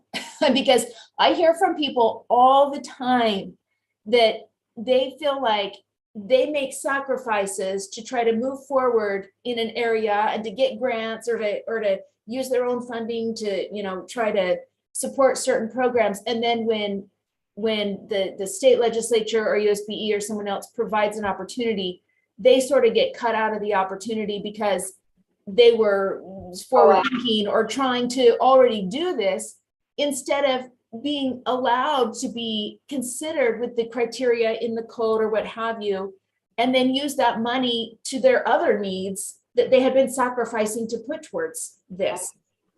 Amen. I think the most persuasive person has her hand raised. Sarah Woodkey, would you like to speak to this concern? Yes, Sarah Woodkey, P212 Literacy Coordinator. Thank you. That specific line was really more around in working with our schools that are on like the CSI list, the TSI list, or the turnaround school list, meaning they have a lot of other things already going around in their school. We wanted to make sure that this wasn't an additional burden. And so we worked with the Center for School Improvement, Tracy and Leslie, to make sure that we weren't stepping into and creating more of a burden for specific schools. Is it appropriate in board rule to add even maybe not an inclusive list, but a kind of a, for example, list like a TSI turnaround? Is it appropriate to put that here so there's kind of a clarification of what the intent is there? I mean, I think so. I'll let Ben answer that, but I believe so. And we could also reword it to be more clear of, we'll work with the Center for School. You know, we could probably reword it too, if that would be more clear for you, Board Member Davis. I just don't know the academic support programs is delineated in code or rule, or like what it even means. Because to me, you could have 100 different grants that help provide academic support. So I think your point's well taken. Can you try to draft something quickly so we can address it today? Board Member Lear, I've got a suggestion. Yes, ma'am. So the superintendent will coordinate with the Center for School Improvement for consideration of needs. Like as Sarah was explaining, we're trying not to complicate a school on improvement by saying we're giving you a coach when they already have a plan that addresses their needs. And so this is our way of really being responsive to the school community to be able to have a voice in that. So I think if we said something like the superintendent will coordinate with the Center for School Improvement to ensure. So the services are not duplicated or something. Exactly. Like yep. That works, Cindy, or no? Well, I also don't want to rope the superintendent will. And so as you're looking through every single application, you're forcing her into this collaborative opportunity with the Center for School Improvement. But if we leave it as a may prioritize, And then we just put a couple examples at the end of the list. Ben has his hand up. It might just simplify, and I'm really just looking for a clarity of intent on that. I was just going to suggest, Chair, if I may, Please. we could just strike from other academic support programs and put from the Center for Strategic Improvement or whatever other program you want to list there, and then I think you could maintain the intent but be more specific. Is it inclusive? The Center for Strategic Improvement, pretty inclusive of the programs we're talking about? Then that would be fine. Okay, so why don't you craft that in this moment, if that would be okay, and then I will, is it okay, Cindy? Did you have something else? Thank you. I'm gonna go to two other comments, and then we'll come back if it's okay. And if they have amendments, we'll do this amendment first. Matt? Thank you. I don't have amendments. I just have some questions to the staff, if that's okay. Please. Is this the same as the, pardon my ignorance, is this the same as the letters coaching? Is this what's happening here? Jennifer, you want to speak to that? Yes, no, this is, at least the coaching section of this is unrelated. That would be in the professional learning pieces, but the coaches are instructional coaches for the building to serve K-3 literacy. Okay. Is that good, Matt? That's the end of my questions then. That was one of those, if yes, more, but that's great. Thank you. Thank you. Natalie, did you have questions? Yeah, I'm looking at lines 53 and 54. It says the superintendent may allocate funds annually to one or more regional education service agencies to provide job embedded coaching. Just a couple of questions. What exactly is job embedded coaching? And then my second question is, why are we going through regional education service agencies instead of the local boards? Well, have them do the coaching or the training. You know that RESAs are regional service centers. Yes. Okay, go ahead, Jennifer. You want to speak to both those questions?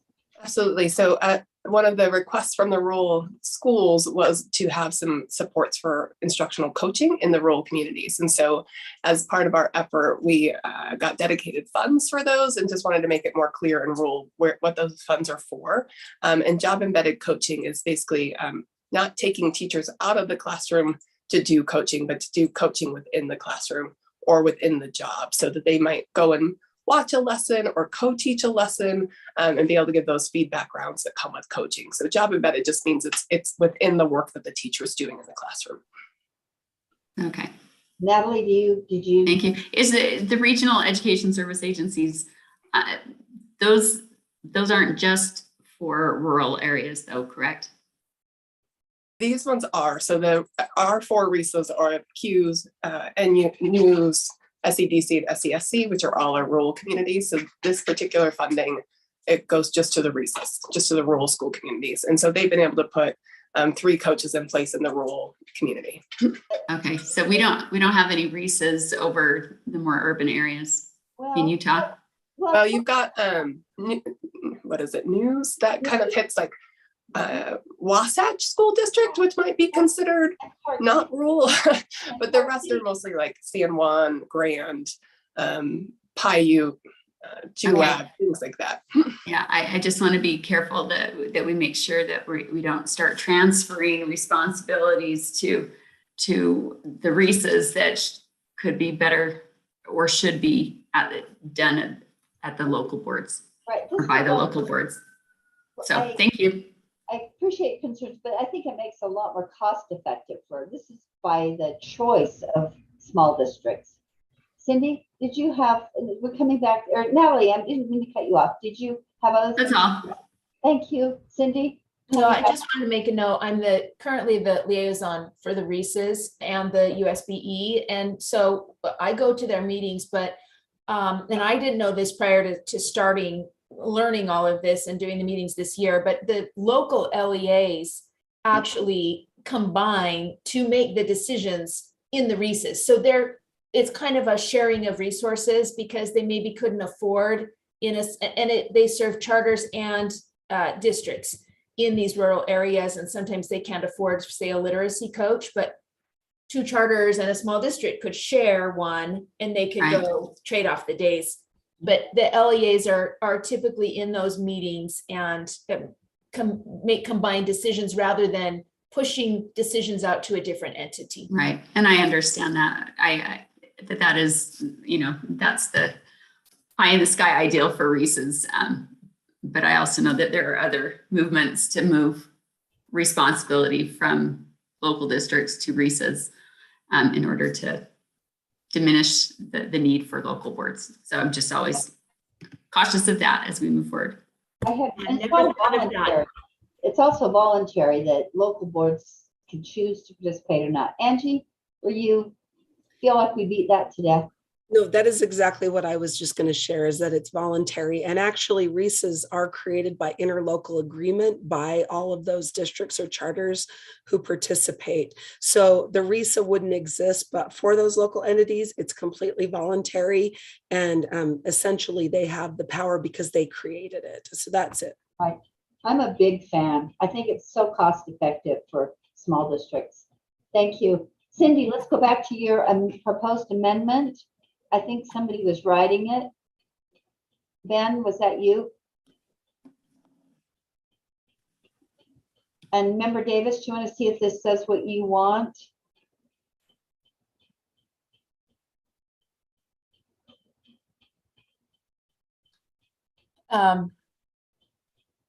Yeah, so on the recommended action, would I read the whole thing together or just the amendment portion first to be voted on and then the whole motion? I think we first have to vote on the amendment. Isn't that right, Angie? Okay, so I move that in R277-326, we strike other academic support programs on line 10 and replace with Center for Strategic Improvement. Thank you. The motion is for the Davis amendment is to strike other academic support programs on line 110 and replace with Center for Strategic Improvement.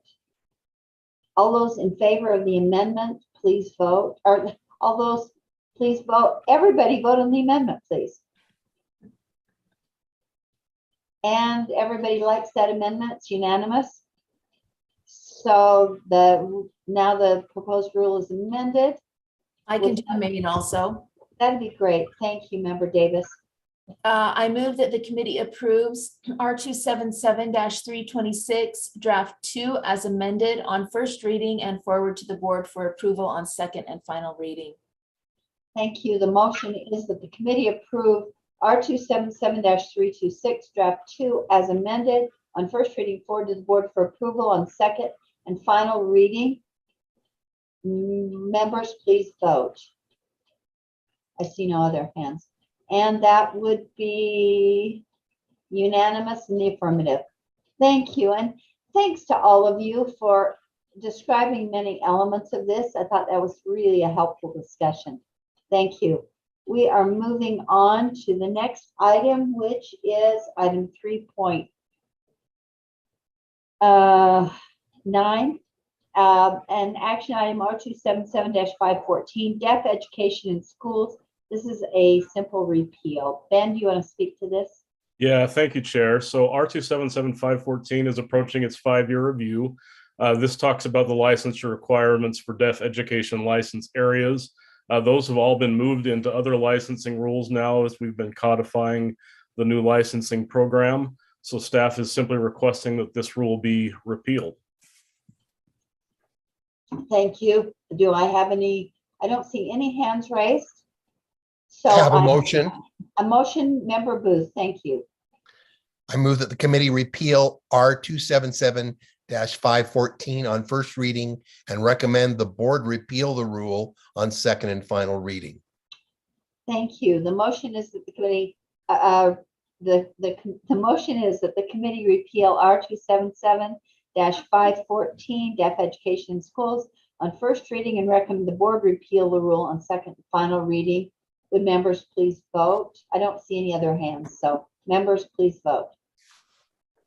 And I see 5 votes in the affirmative to repeal that rule. Thank you very much. We have one more action item, and that would be Board Policy 1002, Rulemaking Procedures. Ben Rasmussen, Angie Stallings, whichever one of you wants to speak to that, please. So if I may, Chair, this is just a simple change. You'll see it on your screen at the top of page 3. A while back, rulemaking staff, we came to you and we asked for permission to have something in the policy that says basically every time we pass a rule, we're going to file a continuation, which was great. But then we got feedback from the Division of Administrative Rules that we were filing too many continuations, especially on some of these rules that we amend constantly. They felt like we could be more judicious in how often we submit the 5-year continuations for processing. So we're coming back to you, asking you just tweak the one word, change that to may, so we still have the authority to file those continuations, but we can be more choosy, I guess might be the word, in when we file those, when it's not actually 5 years and due. Thanks, that's helpful. Member Davis, you have your hand up. I hope I can articulate this question without sounding ignorant. That's not important. Well, because I'm trying to still wrap my head around it, but changing from the shall to a may, does it mean that we can also discontinue a rule on our own, even if it's already filed or not filed? I mean, we can just discontinue it and it goes away. We don't have to work through administrative rules, or is that question a lack of understanding of the process? May I, Chair? Yes, please. Yeah, so this solely relates to the process for filing 5-year continuations. You may remember that with rules, every 5 years we have to review it and determine if it should be continued. And we do a special filing with the Division of Administrative Rules when we do a continuation. For the boards, if the board wanted to discontinue a rule, the board would have to take action like we did with the last agenda item and actually repeal the rule rather than just discontinuing it. This solely relates to extending rules that for an extra 5 years. So for example, if we had a rule come before us for a continuation and we wanted to we're like, we don't need this anymore, we could just not file for a continuation and it would go away? The preference is that we do a repeal in those cases. Technically, we could just let it lapse. DAR's counsel to us is that we should file a repeal in those circumstances. But yes, after 5 years, they do expire. For some reason, I always thought it was odd that the division thinks there's something, has a bad connotation if we just let it go up into the sunset. But so it rarely happens. Cindy, did you have more? Yeah, I know. I guess I just don't even see a need for this if we have to file a repeal anyway, but whatever, it's fine. I'll support it. I gave up too. Angie, what did you have to add? Mostly, I just wanted to remind you of the reason we put in this subsection to begin with. It's actually a fairly newer addition to the rulemaking board policy, and it was at the request of Lorraine Austin. I want to say we did it in about early 2020, maybe in 2019. What was happening is there were times when we were amending rules. We were doing a 5-year review, and we were approving the rule, forget to say and continue. So the board was saying the board approves R277, 120 draft 1 on first reading, and they forgot to say and continue. And then there was question about whether we had the authority to also file the continuation or just the amendment. So this was put in to just make it clear that anytime a rule is amended, it's assumed that if the board went to the effort of amending the rule and passing it, that the board also approved and thought the rule was necessary to be continued. And so it made it so we had to stop worrying about whether, when we're amending a rule and approving it, we also have to add continue. And so we do still do that as a matter of course, like we did today on 120 and 121 as examples. We said continue and approve.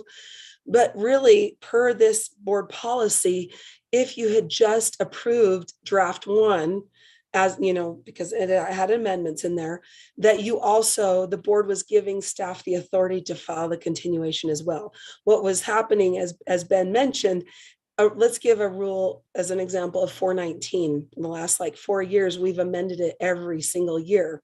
And our staff was also filing a continuation each of those times. And OAR asked us to stop doing that. They said it's too much. We would prefer it if you waited until like maybe the rule was 2 years out or a year from being from sunsetting, then file that continuation. So this just, as Ben mentioned, it gives us that discretion, but it doesn't impact, as Ben mentioned as well. We've been told by OAR that it is they very much discourage us just allowing a rule to sunset. And I think that might be because they want to distinguish whether it's a distinct decision to allow something to sunset versus just out of neglect, forgetting to either continue it or repeal it. Thank you. That every word matters. This is why it takes so hard to make policy happen, because you're wading through all these bits of expectation, but that helps. Thank you. Also, Chair, I forgot, I had a question back on Rule 121. If at the end of the meeting we have time, I'd like to go back. If not, it's okay. Yeah, let's finish this discussion, have this motion, then we've got some discussion items. So right after we're finished, that would be a good time. Member Klein, did you have other thoughts about this? Oh, when I first read it, I think I misinterpreted it to mean that staff can decide whether or not to bring us a rule if it is simply up for continuation and they don't have any recommended amendments. But I think that's incorrect, right? They'll still come to us every time, even if staff doesn't have a recommended amendment. Right. Because obviously there may be things that we feel like need to be amended that staff didn't. So as long as they're still coming to us. Oh, absolutely. I'm good. No. Appreciate that clarification. So motion, I don't see any other hands. A motion for this would be in order on this item. I'm happy to do it. Thank you, Vice Chair Booth, please. I move that the committee approves board policy 1002, draft 1 on first reading and forward to the board for approval on second and final reading. Thank you. The motion is that the committee approves board policy 1002, draft 1 on first reading, forward to the board for approval on second and final reading. Any further discussion to the motion? I'm seeing no hands. Members, please vote. And I'm seeing 1, 2, 3, 4, 5 votes in the affirmative. That policy is amended and passed by the committee. Would you like to go back to your question on R277121, which was item 3.5, Cindy? Let's see at the end of the meeting if we have time. Great. Let's move on to our discussion items. The first one is item 311, a discussion of USDB funding, which has been interesting in the last couple of months. So I'm thinking, I'm not sure who will lead that discussion. I have Scott Jones, Dr. Leah Voorhees, and Deborah Jacobson.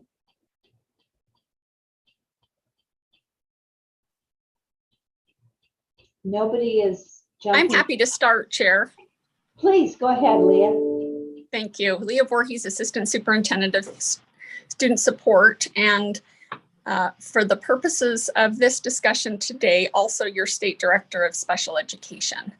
So the Law and Licensing Committee requested that that Scott and Deborah and I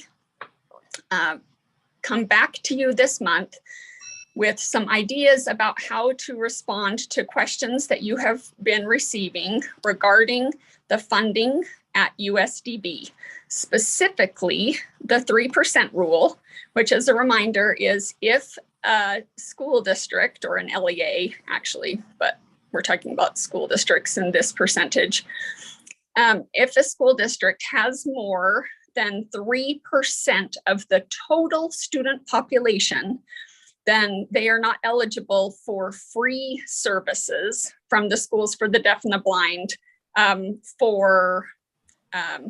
there are some services that they are eligible for free, but for teachers of the visually impaired, teachers of the hearing impaired, they would have to provide their own or contract with USDB and pay for those services. And as you recall, the last couple months, there have been discussions about whether or not that percentage might need to be changed so that a few more LEAs would be able to receive the services for free.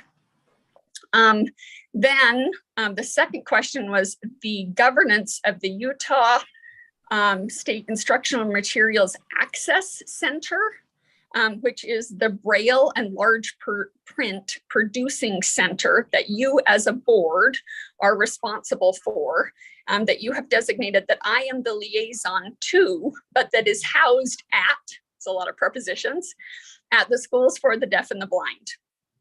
And that is the director of the USIMAC, which is the acronym, is Armando Venegas up at the Ogden campus. And then the third question is, you've been receiving concerns from teachers of the visually impaired, and they refer to themselves by the acronym TVI, Teachers of the Visually Impaired, about concerns with employment and whether or not, if the rule about the 3% and the funding changed, if they would then have to become employees of the Schools for the Deaf and the Blind, if their school districts for whom they are now employees could then receive free services from the Schools for the Deaf and the Blind. So those are the three major questions that you asked us to discuss and to come back this month to bring to you some options for how to move forward in considering possible policy changes, or possibly just communicating to the field about misconceptions in those processes.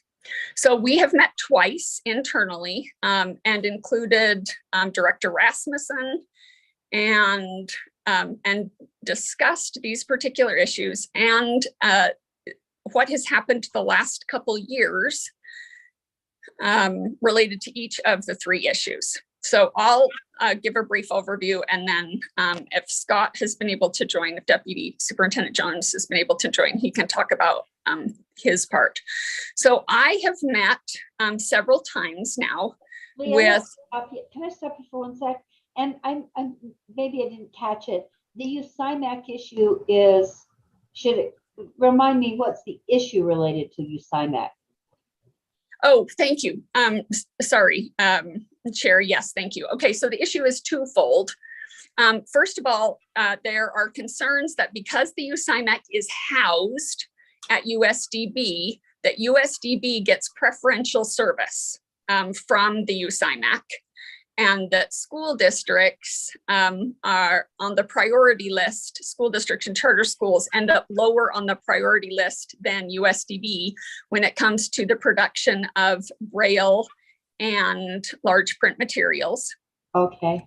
And the second question is that the USIMAC is responsible for a process that is federally organized and federally funded.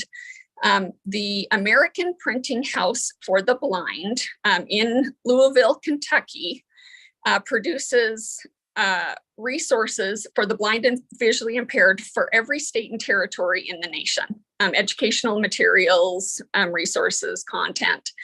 And the federal government, through the Chafee Amendment, provides funding to the American Printing House for the Blind to be able to produce materials or buy materials in a economy of scale way so that they're less expensive.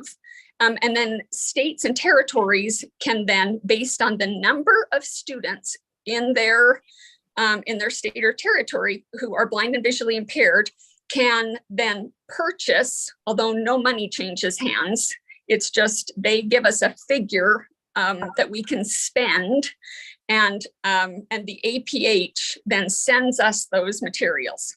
The way that program is administered is that the USIMAC takes half, about 50% of that money, and purchases materials that anyone in the state can check out or use as needed. And then the other part of that money, but it's really not money, it's like a checking account, because then you can just purchase materials with it. It's not actually cash, okay? That the individual school districts and charter schools could then say, we need this specific thing. We want that to come from APH if it's in their inventory. And not everything is in the APH inventory, but there are a lot of products for the blind and visually impaired that are in the APH inventory. And so, yeah, the concern is that, especially in bigger school districts, that the number of students that they have is generating that funding or that ability to buy products, but they don't get to choose which products are purchased because the state, Utah, is effectively taking half of the money to buy products that anyone in the state can use. And so they're concerned that they don't have enough say in which products are chosen and that their students get access to those products. On the flip side, in LEAs that have only 1 or 2 students that are visually impaired, if they only had access to the APA resources that that one child or those 2 children generated, there would be nothing in the APH inventory that they would be able to purchase, because 1 or 2 children do not generate enough funding to be able to purchase anything. So because of economy of scale, again, the current practice is that the USIMAC orders APH materials for the whole state that anyone who needs them can check out. And then individual LEAs are able to use some of that money to purchase the specific items that they think are necessary in their LEAs. Does that clarify? Yes, it's pretty circuitous, but I get it, I think. Okay. So let's go to Scott Jones, Deputy Superintendent Scott, and see if you have what you have to add. Yeah, I'll just be really quick. I mean, Dr. Voorhees has covered it all. It's just really important for you all to know that we're convening a study group on the USIMAC expenditures. It's legislative intent that we do basically a cost benefit analysis of USIMAC continuing to operate versus, LEAs being able to go out and purchase items or get, the requirements for the students from either vendors or other state providers, that we have to report back on that to the October Public Education Appropriations Committee.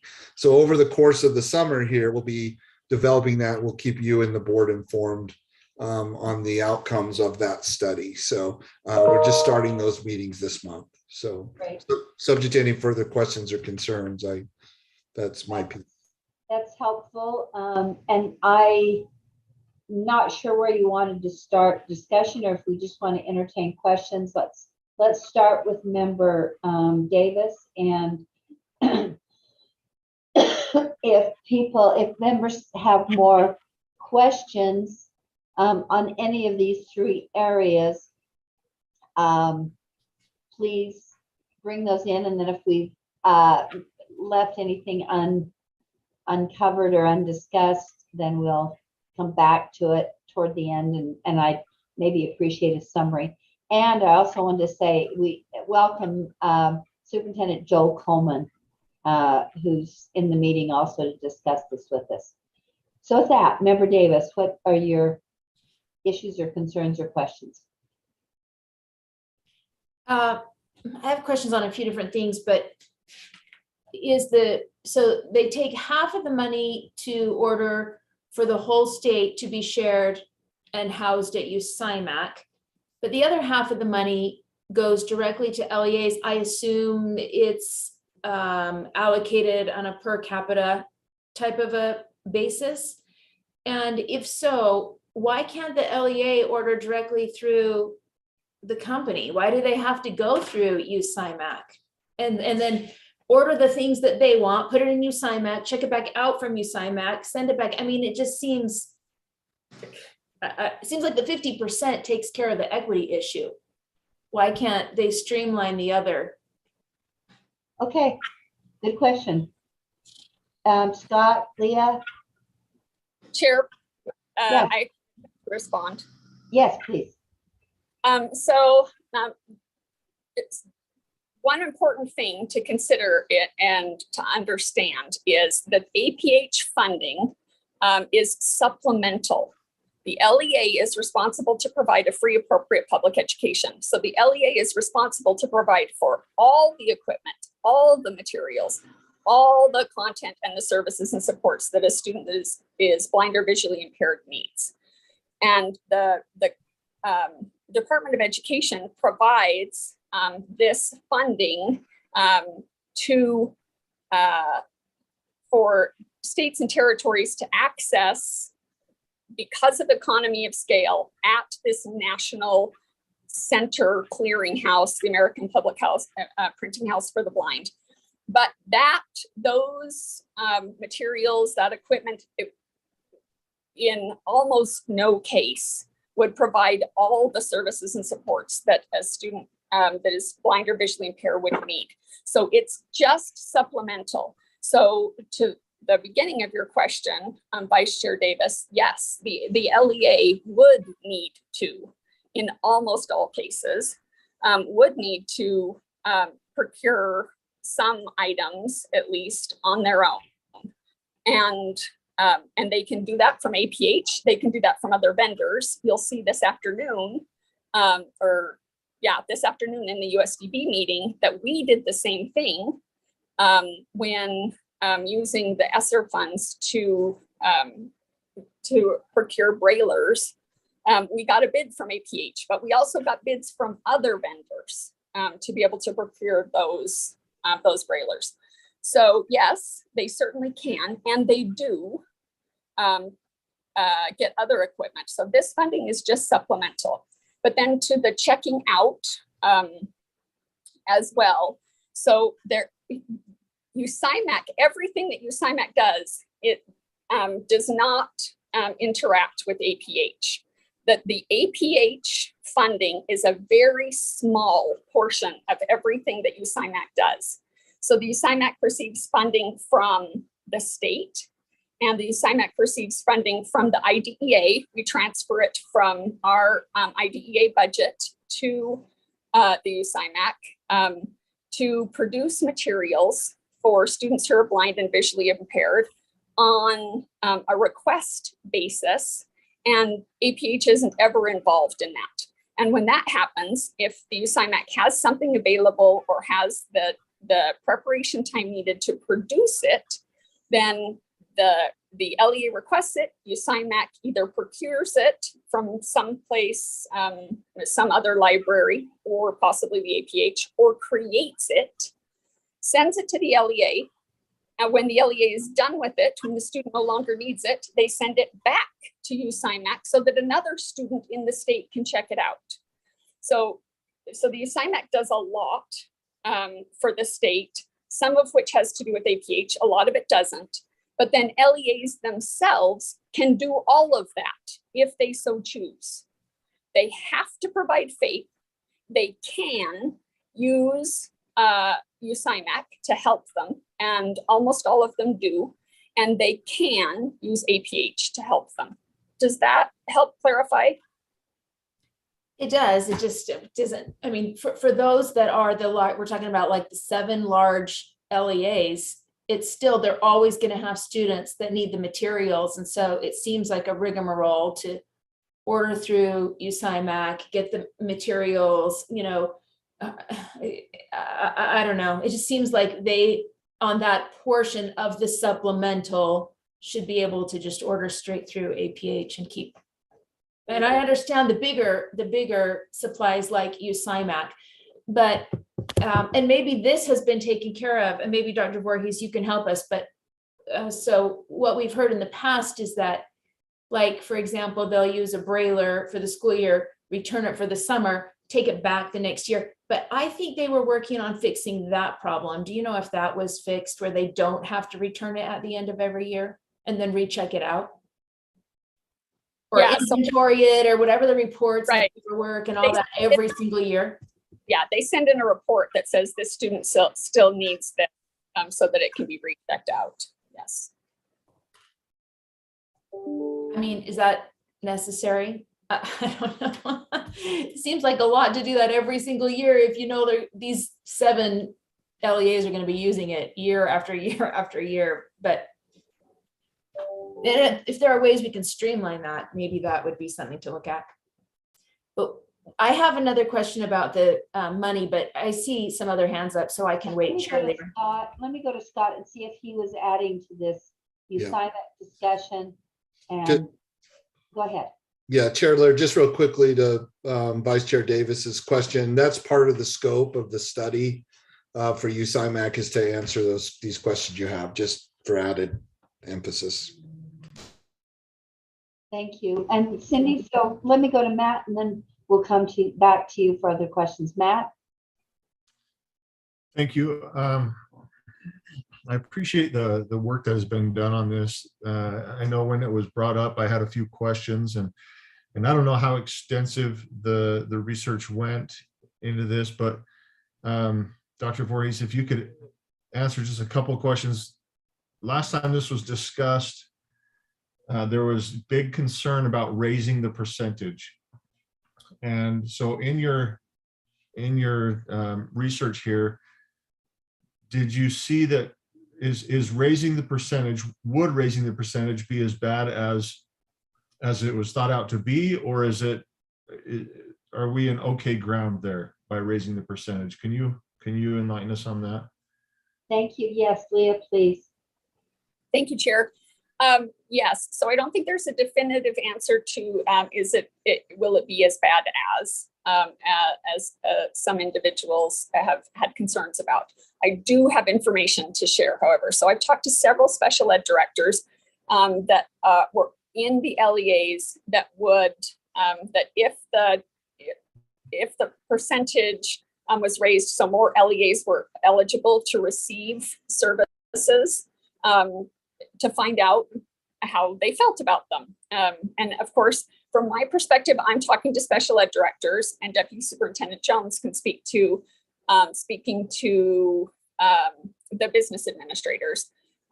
So I understand that you heard, and I stated it in the introduction, that there are teachers of the visually impaired who are concerned that if the percentage was changed, that they would then have to become just the rule, but that would not be the case, that it would simply make those school districts eligible to request services, not that they would have to. They wouldn't have to change their model. And he reiterated that several times. I talked to the special ed directors, and interestingly enough, there are actually teachers of the visually impaired in the state who would want to become part of USDB if that happened. Not that they would have to, but you did. It's my understanding that you heard from teachers who didn't want that to happen, and Superintendent Coleman addressed that. But there are actually teachers who might be interested in that happening because they feel isolated from the community and of teachers of the visually impaired, and they feel like the professional learning and the professional learning community that they would have access to would be really helpful for them and for their jobs. And so that was one of the big concerns that I understand you heard. And so there are two different feelings on that, and just changing the rule wouldn't make either happen. It's not a given that you open up services from USDB to free services to a greater number of districts that it covers employment issues. Employment issues are separate from the funding issues, and that's a really important thing for you to consider and for us to help the field understand. Employment and funding, not the same thing. And then the other thing that I talk to special education directors about is they have real concerns about being able to provide FAPE.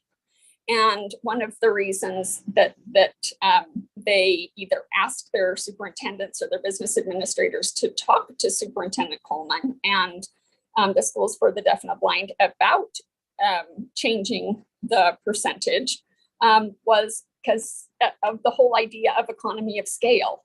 They feel like if they were included in the group that could receive services, that USDB having the economy of scale would be able to support them better, and they would be at less risk to deny students FAPE, because USDB already has staff and has contacts and a network and might be able to better supplement what they are already providing.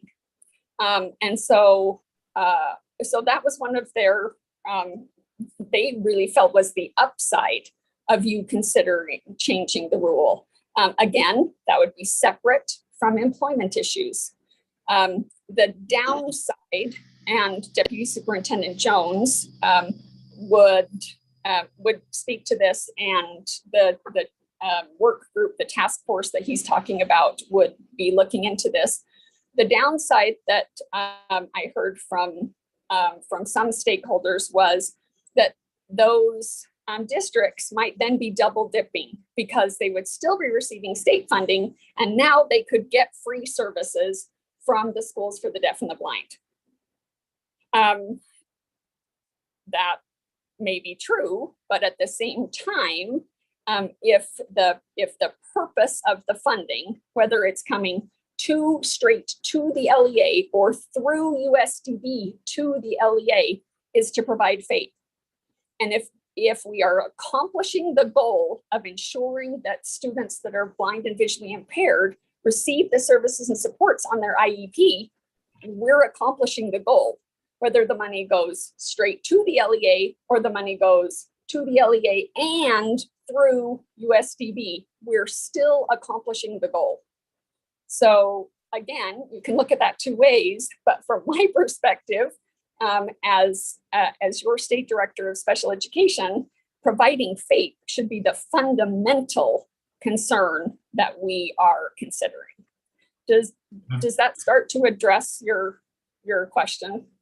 It goes beyond the starting line. Thank you. Oh, go ahead, Matt. Go ahead. Well, I'm wondering a couple things. One, Scott, can we fix that if we're worried about double dipping? I mean, money is always an issue. If we're worried about double dipping, I asked Scott if he can fix it. I'm confident that Scott can figure something out. He's very sharp, right? He's very smart. He's got a great team. I'm confident that can be worked out. So I'm not going to ask you a question, Scott, because I believe in you. I trust in you. If that's where we want to go, I believe you can do it. My thought is, when we brought this up, there was concern. And my concern was doing what was best for the kids. It's all about helping these kids. And we had some individuals reach out, which were completely legitimate. And this is why we asked Dr. Voorhees to look into it. And she's done a great job. She's done great follow-up. And so again, I go back to, why wouldn't we raise that percentage to give opportunity? Not saying the LEAs have to, not saying that the USDB is on a mission to overtake all of education, but to give opportunity. So I'd like this addressed again. I know there's other thoughts and other comments, but I really just appreciate the work and the research that has been done to see that, yes, this can work, and it can more than work, it can be helpful. So thank you. Thank you. Let me clarify. Cindy, I see your hand. Let me ask for and one more assurance, because I think I heard I know I heard the employment discussion, but I just want to say it again and tell me if what I'm saying is right, and see if that's been communicated to the employees who have these concerns. So whether or not, if the percent increases, who would employ the different teachers that would be involved, whether it be the LEA or the USDB, would be solely up to the employers and the employees, right? They could negotiate that maybe some of the employees could make more money by being part of the USDB. Maybe they would feel more camaraderie for being part of the USDB. Maybe they want to stay as employees of the LEA because that's where their retirement is, or that's where their connections are, or relationships. But it would be solely up to those individuals and your employers. It wouldn't be, there'd be no presumption or threat or coercion for employees going either direction. Am I hearing that correctly? Correct. Okay. You don't have purview over their employment. I mean, legally, you don't have any purview. And right, I get that, and I know the board doesn't, but I just wanted to be sure that it was a level playing field for those employees. And I also, the second part of that is, do you feel like you've been able to put some of that concern to rest by having this discussion, or when would that part of it take place? So I've met with teachers of the visually impaired themselves. I've met with teachers of the visually impaired with their special ed directors, because it's the special ed director who has been designated by the LEA to be responsible for providing FAPE. It's actually TBIs that are responsible for FAPE. It's the special ed director. And so, and then I've met with special ed directors themselves. So together and separately. I've reiterated that several times. I do think that many of the TBIs that have been part of those discussions or have then heard it from their special ed director have received that message. I am not sure that all of them have. I did feel that some of them still had some concern and hesitation, but I've said it, Superintendent Coleman has said it, you have said it. Okay. Thank you. I hear what you're saying, and you're not responsible for their lingering paranoia, but I just wanted to hear from you that you feel like you've communicated that message and into the LEAs, and I'm assuming that Superintendent Coleman has. Back to member Child. Not Child. I always do that, Cindy Davis. Sorry. That's okay. So what it sounds like you're saying is that in the 3% or the 6%, there is an option for the employee to either be employed by USDB or to stay and be employed by the LEA, and USDB will reimburse the LEA for the employee's salary. But I don't think that's what you're saying. I think what you're saying is, if you want all this free service, that employee will have to be an employee of USDB, where we're not going to force you to take these, all these free things. But the probability of them taking the free is great. And so it's not a paranoia, it's a probability in some people's eyes. And I don't really want to argue their point, that this is their issue and their concern, and they're going to have to pick up the dog in the fight. Those are the letters we heard. My bigger concern is a financial concern. But if Dr. Voorhees could answer that piece, then I'll ask my question of Deputy Superintendent Jones, if that's okay with you, Chair Lear. Sure, yes, go ahead, Leah. That you said it well, Cindy. I wasn't thinking in that direction, but that's a good point. Leah. So one of the points that Superintendent Coleman made when he addressed you originally was that in changing the percentage, that it would not be USDB's intent, and he would need to verify this, but he made the point several times, that USDB just pick up and take over all of the services. That he made the point several times that USDB would provide the option for those LEAs for all of the new services that were required. Because Superintendent Coleman would need to verify, and maybe Deputy Superintendent Jones could verify, it could be cost prohibitive for USDB to just say, okay, you've changed the percentage from 3 to 6. Now USDB is covering everything. And if that was the case, your point, Vice Chair Davis, is very valid. How else could they do it, right? So in his presentation to you in committee, the implementation plan was that any new services, new students, new needs, then those LEAs could go to USDB and say, hey, we need you to help us cover these. May I follow up, Chair? Because I just before we continue, I fully understand that, Dr. Voorhees. I fully understand the point that Superintendent Coleman made. Hello, Superintendent Coleman. That is not my question. Let's go with just the new employees coming in under the 3% or the 6%. If the resources are there, why can't those employees choose, whether they're in the 3 or the 6, to either be an employee of USDB or an employee of their LEA, and have the LEA either contract with USDB or seek reimbursement from USDB for the employee? Leah? So I don't want to comment on employment issues because I don't know, because employees choosing who they work for, partly that can already happen. Every single time USDB posts a position, and any TBI in the state could choose to apply for that position. And anytime Alpine School District or Davis School District or Washington School District posted a position for a TBI, that a qualified individual could choose to apply for that position.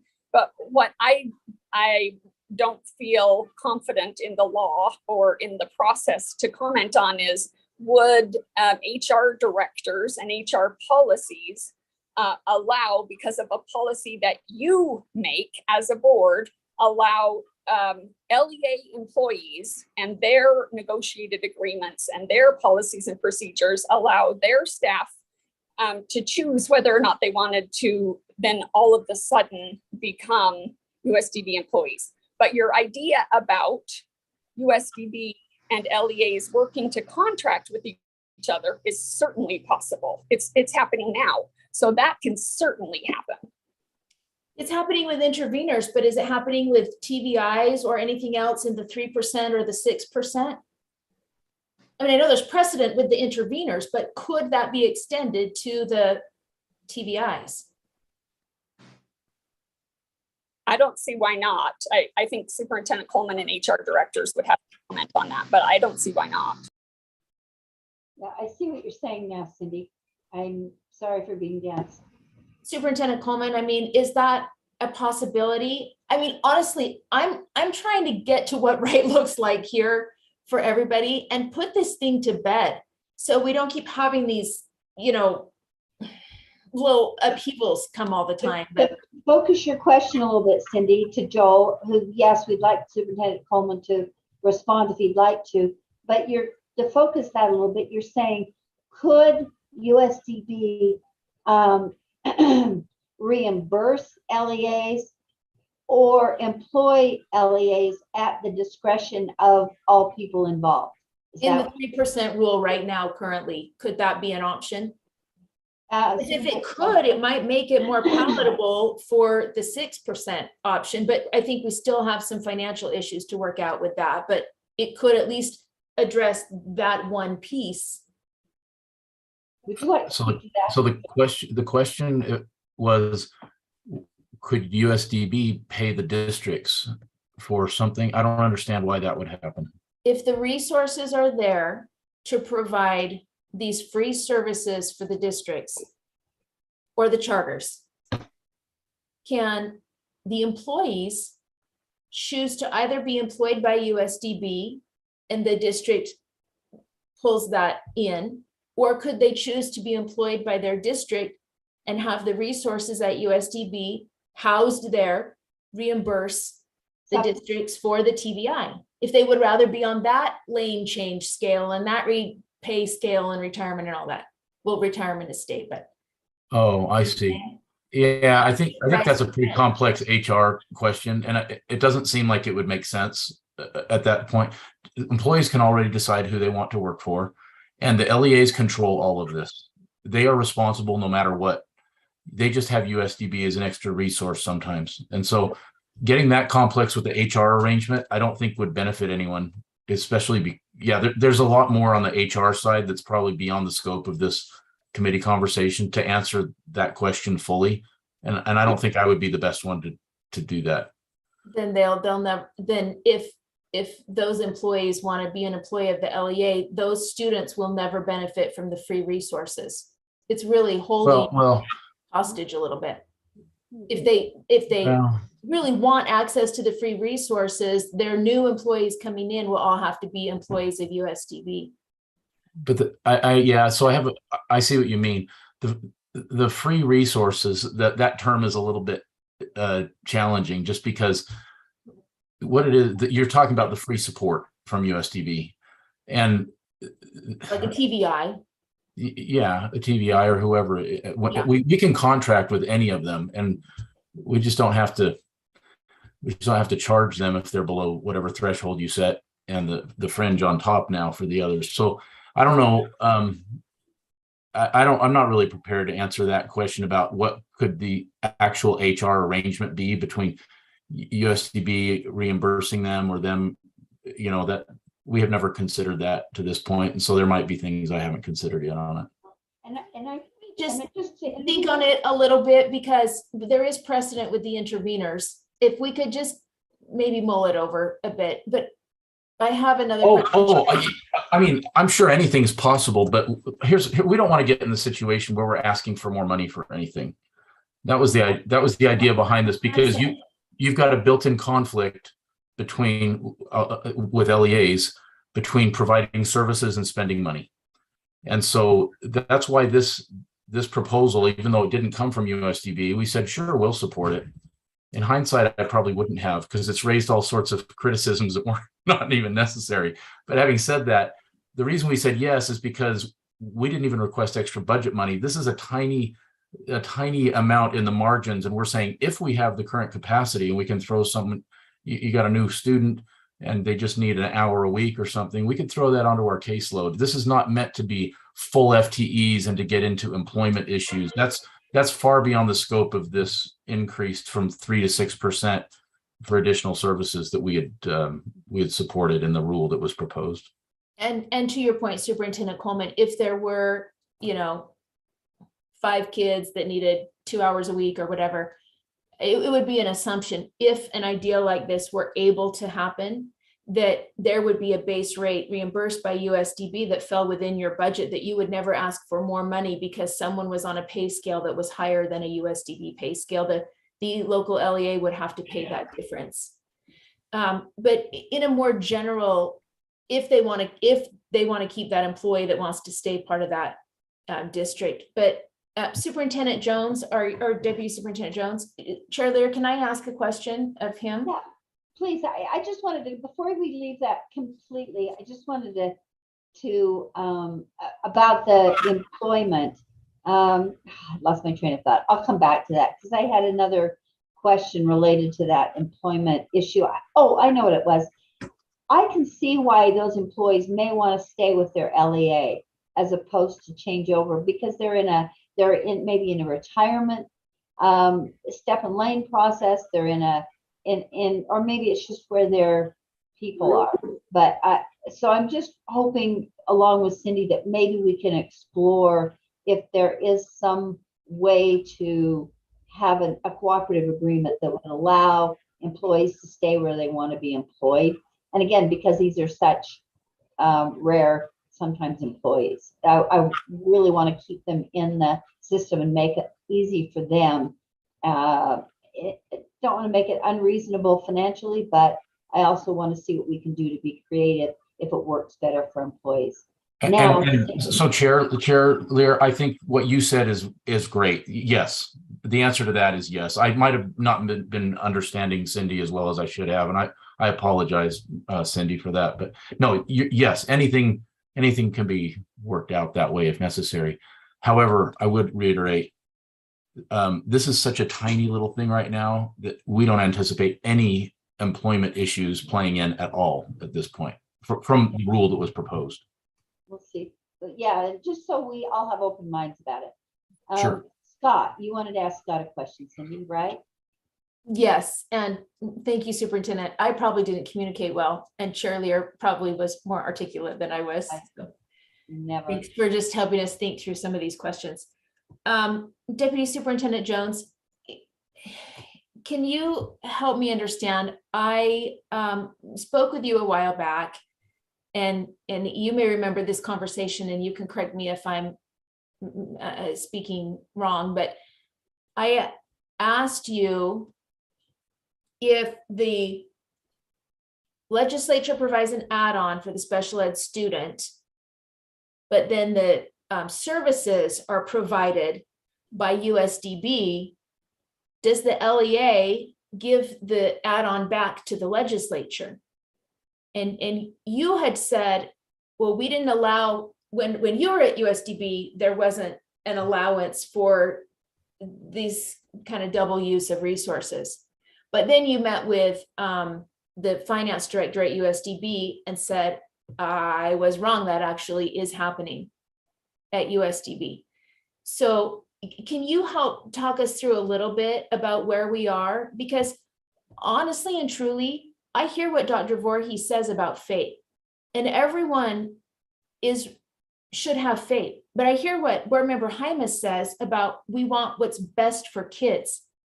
But faith and best are two different things. Faith is a free and appropriate education, and best is best. I mean, I wish we could give every student in the state what we have at USDB. When you look at the WPU funding and things and special opportunities, and I love that USDB is doing open, summer camps and after school projects for all the students in the state. But could you help us understand monetarily where we are? Because quite honestly, an LEA of 30,000 kids is not a tiny LEA that can't provide FAPE for a student financially. So can you just help us understand where that money situation is? Are we giving back to the legislature if we're taking resources? And Cindy, I absolutely want to turn to Scott Jones, but I also want to remind us we have another discussion item. So let's finish this up in 5 minutes, if that's okay, because we have no action that's required. And at 12:15, we'll start on our other discussion items. That's okay. And if we need to have further discussion, it might come back in the form of a rule.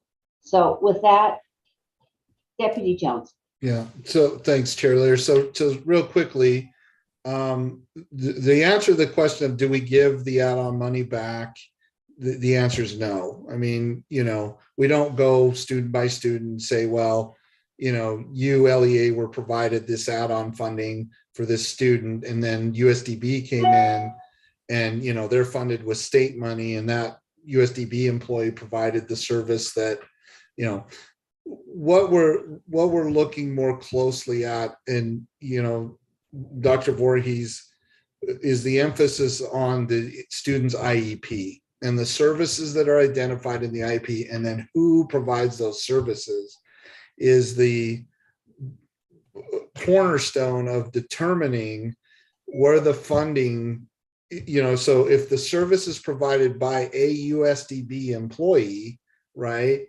that Mr. or Superintendent Coleman sends down to that LEA or out to that LEA, and they provide that service by way of agreement with that LEA, 3% or whatever, then that's easily, coded or tracked to thing. Where it gets a little bit confusing to me still, but we're working through this, is when the IEP drives that certain services are provided by USDB, and then certain services are provided by, the in-house, if you will, LEA.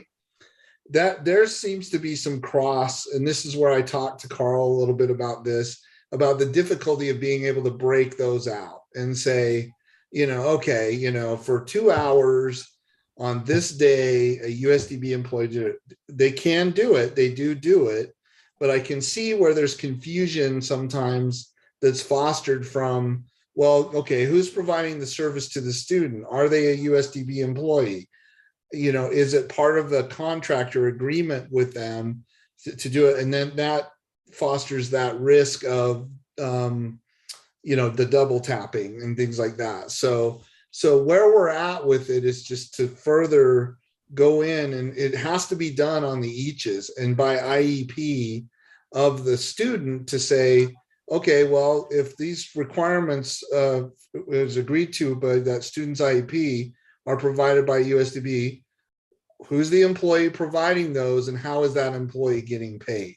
Is that employee getting paid with the money that comes from the district to do it? Because you do, sir, right? Superintendent Coleman, you still enter into contracts, and then they provide that funding. So then we have to look at the payroll, right, and see how that was coded in the payroll for that employee. So more to follow on that. That concludes my answer, Chair Leader.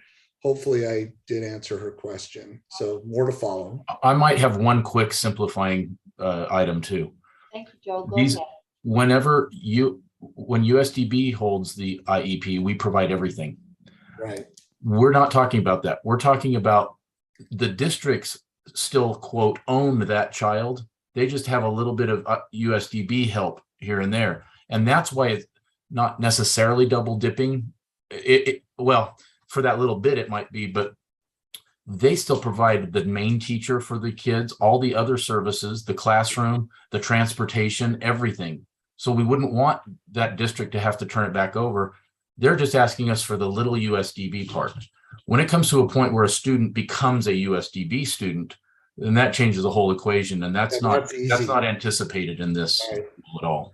Right. So if I may, Chair Leader, that I apologize. I should have stated that up front. It's that IEP that still belongs to the LEA that we get these, confusing things. And the only way really to do it is to break the services out from within that IEP to see how to do it. Yeah, to Superintendent Coleman's point, if the student belongs 100% to USDB, that's simple, because then, the control for that is that if that student belongs to USDB, then the LEA should not be reporting that student to be qualified for the add-ons, right?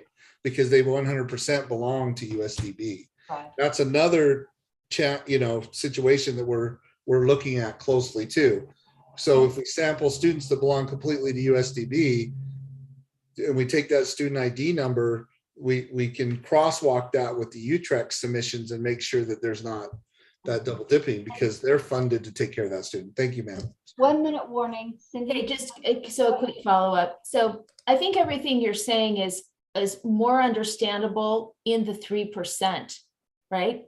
Because there are these little pieces. But when you get into the 6%, or you're looking at an LEA of 30,000 people, you could have enough students in that LEA to warrant a full-time, let's say, TVI.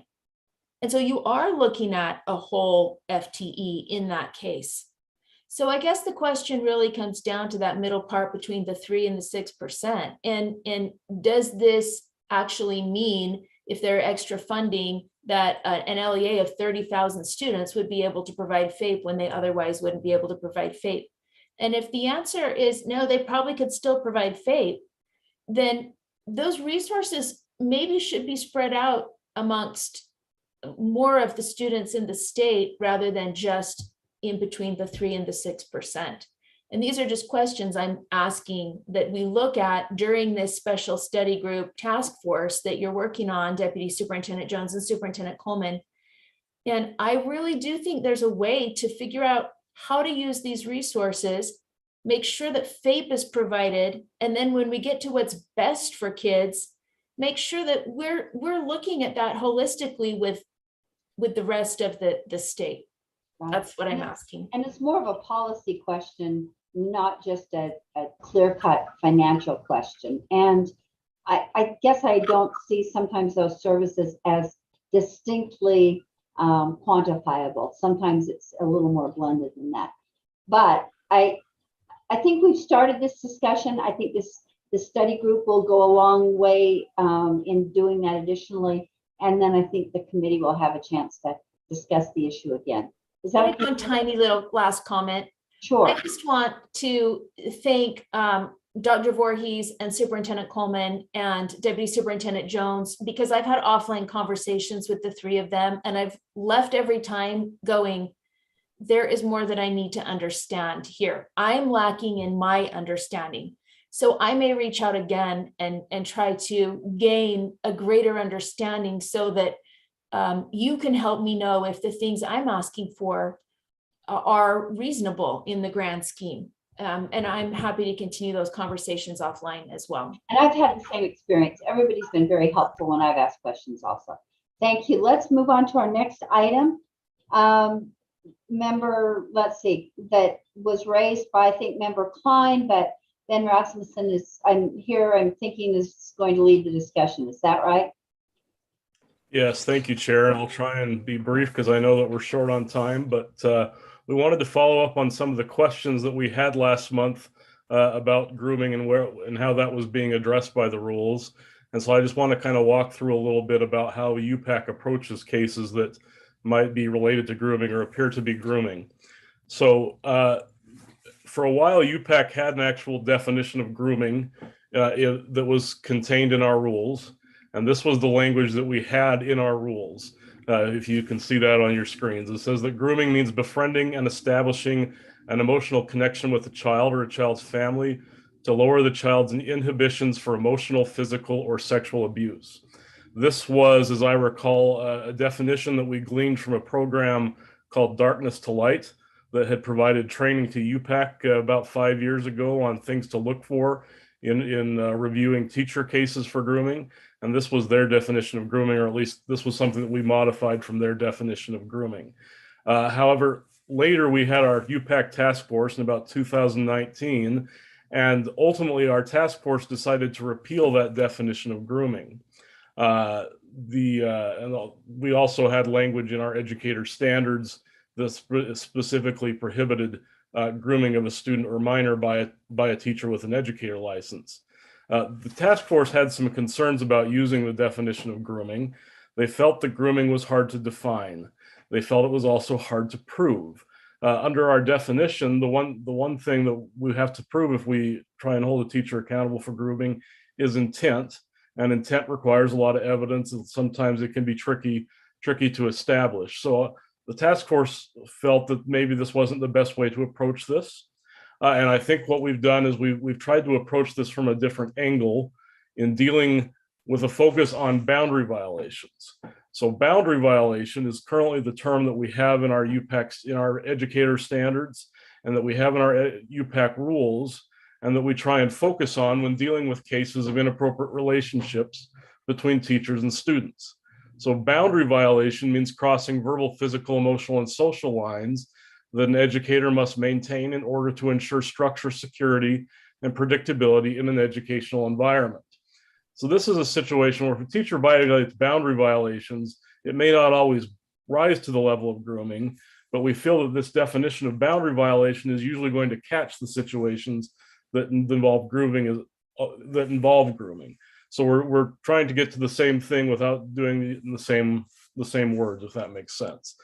We have in our rule things that an educator is encouraged to do when maintaining their relationship with a student. So those are kind of the boundary do's. And then we have the boundary don'ts, things that are going to be indications to us that the teacher is maintaining an inappropriate relationship with a student. This is the isolated one-on-one interactions. This is the texting. This is the inappropriate gift giving, the favoritism. This is contact outside of school hours, and this is discussion of personal lives and personal issues, because many of these are what start the educator up the path and ultimately can result in grooming and be used for purposes of grooming. When we catch these initial boundary violations, we can use these to take appropriate disciplinary action without having to prove the harder element of grooming. That's not to say that we don't think that any changes wouldn't be appropriate or that there couldn't be improvements. We do want to provide you a couple of options for your feedback that we could bring back in rule if the board would like to see some strengthened language regarding grooming. One option that we've discussed is the option of adding to our aggravating factors that we consider when determining discipline, the aggravating factor that the educator's actions were aimed at grooming a student. We would probably want to reincorporate a definition of grooming, whether it's the one we used before or a different one if we took this approach. But this would allow us to look at a boundary violation situation and say, hey, the educator's crossing these lines and the educator's doing this because they're trying to develop a sexual relationship with a student, or they're trying to lead this student to follow some other path. We could take more serious action against their license by having this as a aggravating factor. Another option that we'd like to suggest as a possibility that would get at the issue of grooming is one that we've seen in a few cases of late and that we see as a recurring problem. And that's teachers that kind of build up this relationship and then hold on just until right after graduation to promote a relationship with the student. We would suggest that it might be worth considering adding something to the educator standards saying that an educator may not engage in a sexual relationship with a former student at the educator's school for at least 12 months following the student's high school graduation. We saw a case like this just yesterday talking about UPAC cases, and that's not the first time we've seen it. I will say that this is something that was discussed initially with our UPAC task force, and there wasn't wholehearted support for it there, and so it wasn't pursued. There was some opposition to it, but I would suggest that adding something along this lines into the educator standards would be a way to create a barrier, create a break between an inappropriate relationship with a teacher and student going forward after the student's high school career. So those are a couple options we throw out there that you might want us to consider and bring back to you with rule. I'd be happy to answer any questions you may have about our grooming standards, what we've done with grooming in the past, what we're doing with grooming now. My attorneys are also in the meeting to help me if I need to turn to them as well. So that's what we have for you, Chair. Thank you for the introduction. Let me just clarify one thing. When we said a couple of times, Ben, that the task force only made recommendations. Ultimately, the board approved every rule change, every wording change that ended up where we are now and in the situation we are in now. So I want to make sure that there's a clear understanding that the task force only made recommendations. Not all of them were accepted, and then some were incorporated into rules that have been changed. So I think it's important to know the board has always has been firmly in control of this. Are there questions? This is not an action item. It's just a discussion item, but are there questions for Ben or the UPAC attorneys that work with the process? Natalie? You're muted. Thank you, Ben. I appreciate your looking into this and putting together some options for us. When I put forward a possible definition last month, my definition was a little broader than just regarding sexual relations or sexual grooming of students. It included influencing a child into a sexual, political, racial ideology, sexual orientation, gender identity, practice, cult, club, or lifestyle without knowledge or consent of a child's parents. So it was much broader, and so I don't see that that's been addressed here. I hope that we can figure out how to incorporate that. I know we've had since last month a couple of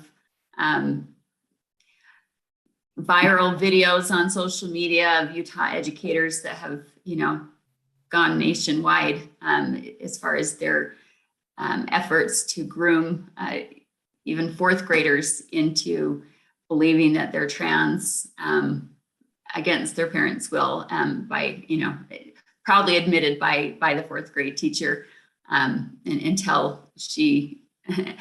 attention was drawn to that video. I don't know what's happened with that situation, but there was another situation also very similar, where they very, very proudly are exposing their grooming of students into these other areas.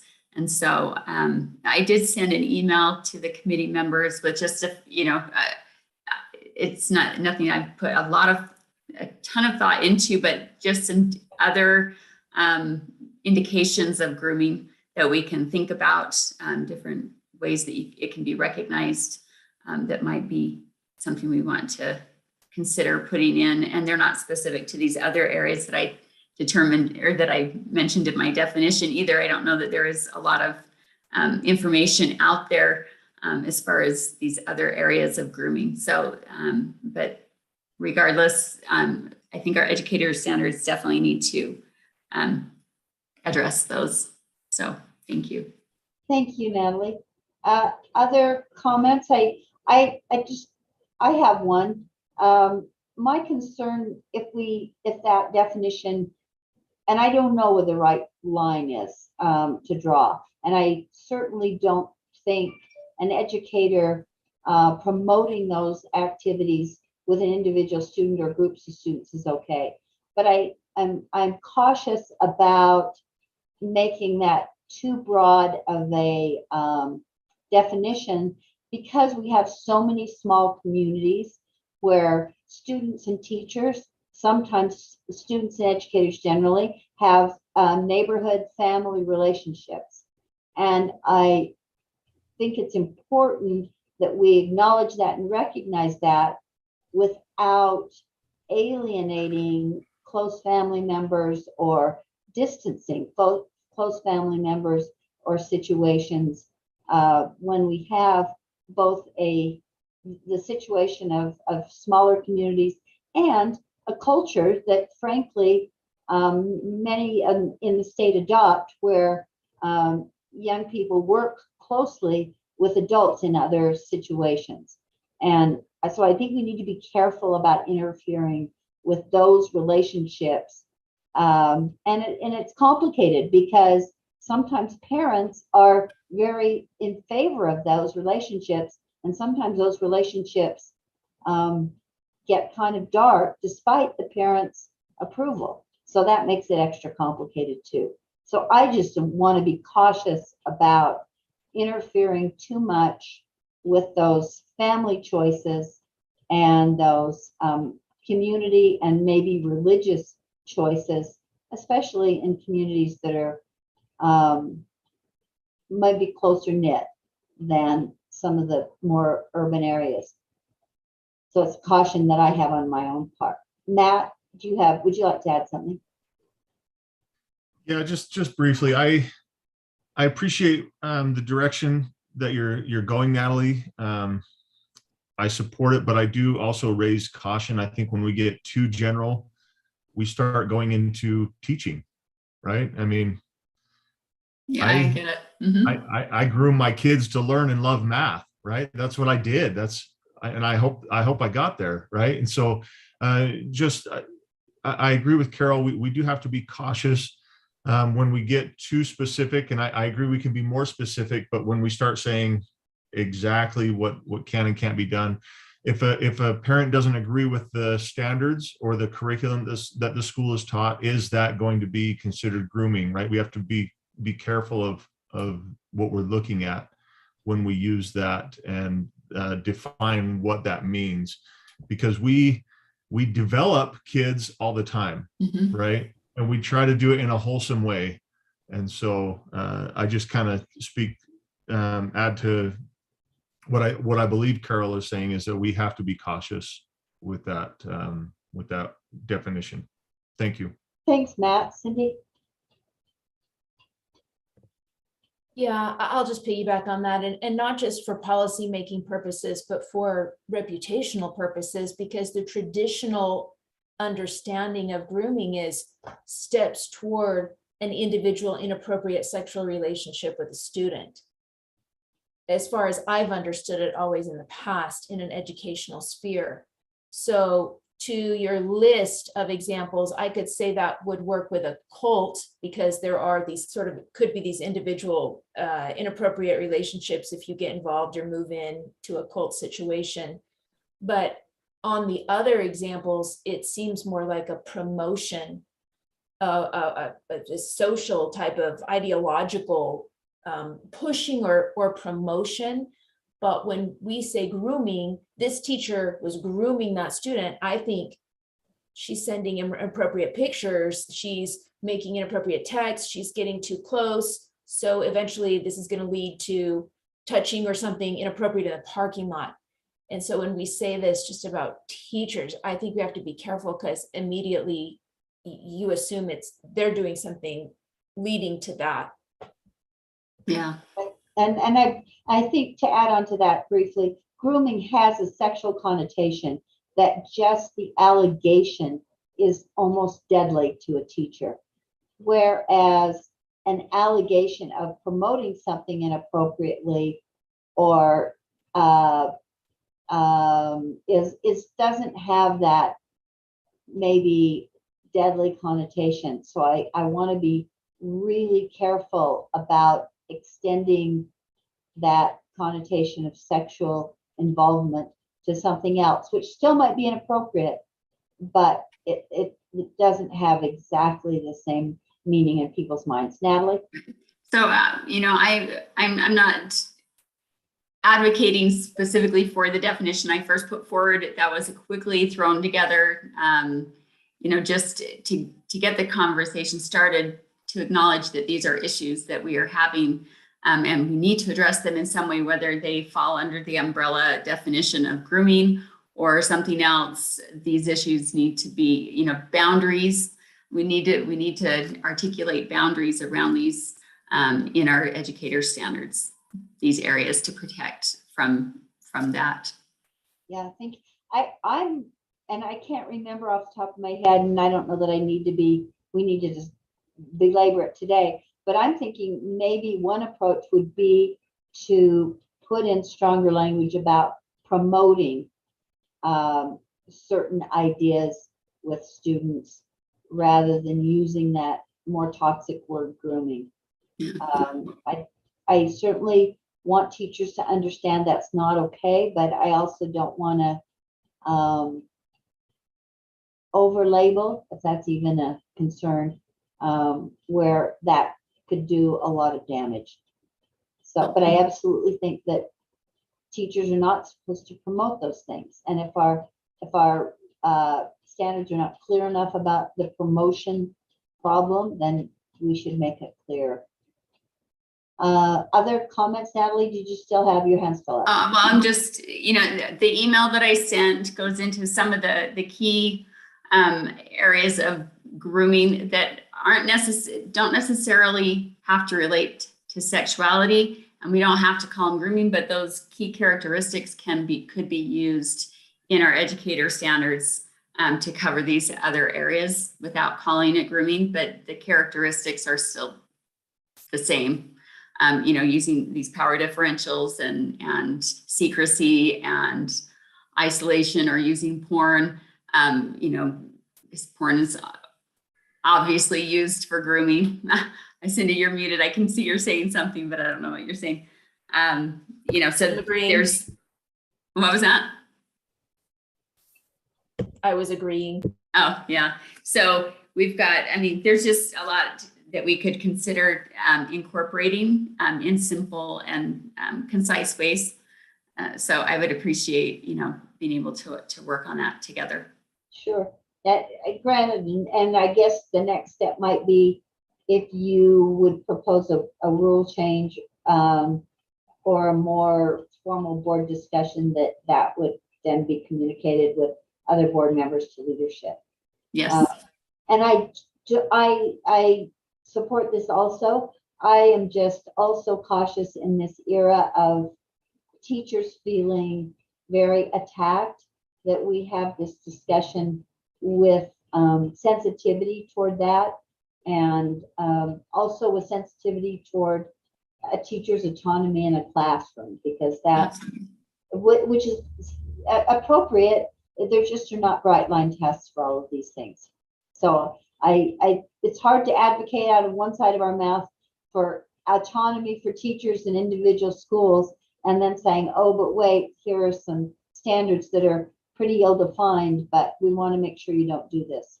So I think we need to tread carefully. That's all I think. I think we need to try and thread that needle. Ben, any concluding words? No? Okay, so we'll just move to look to see if there's anything more forthcoming for this committee or for the board. Anybody else have any final thoughts? I bought us an extra 10 minutes and we didn't even need all of it. And I didn't literally buy it, but we got it. So anyway, thank you very much for your participation. As always, thank you to the staff members who come so well prepared. And you're always there with sometimes more information than we need, but it's always helpful. So thanks so much and have a great summer weekend. Thank you. This will conclude. Thank you. Goodbye. Bye-bye. Not the weekend yet. Yeah, another meeting. Oh my gosh. Oh, I know. Where are you going, to the lake? I'll see you in 10 minutes. What was I thinking? See you in a few minutes. Bye. See ya.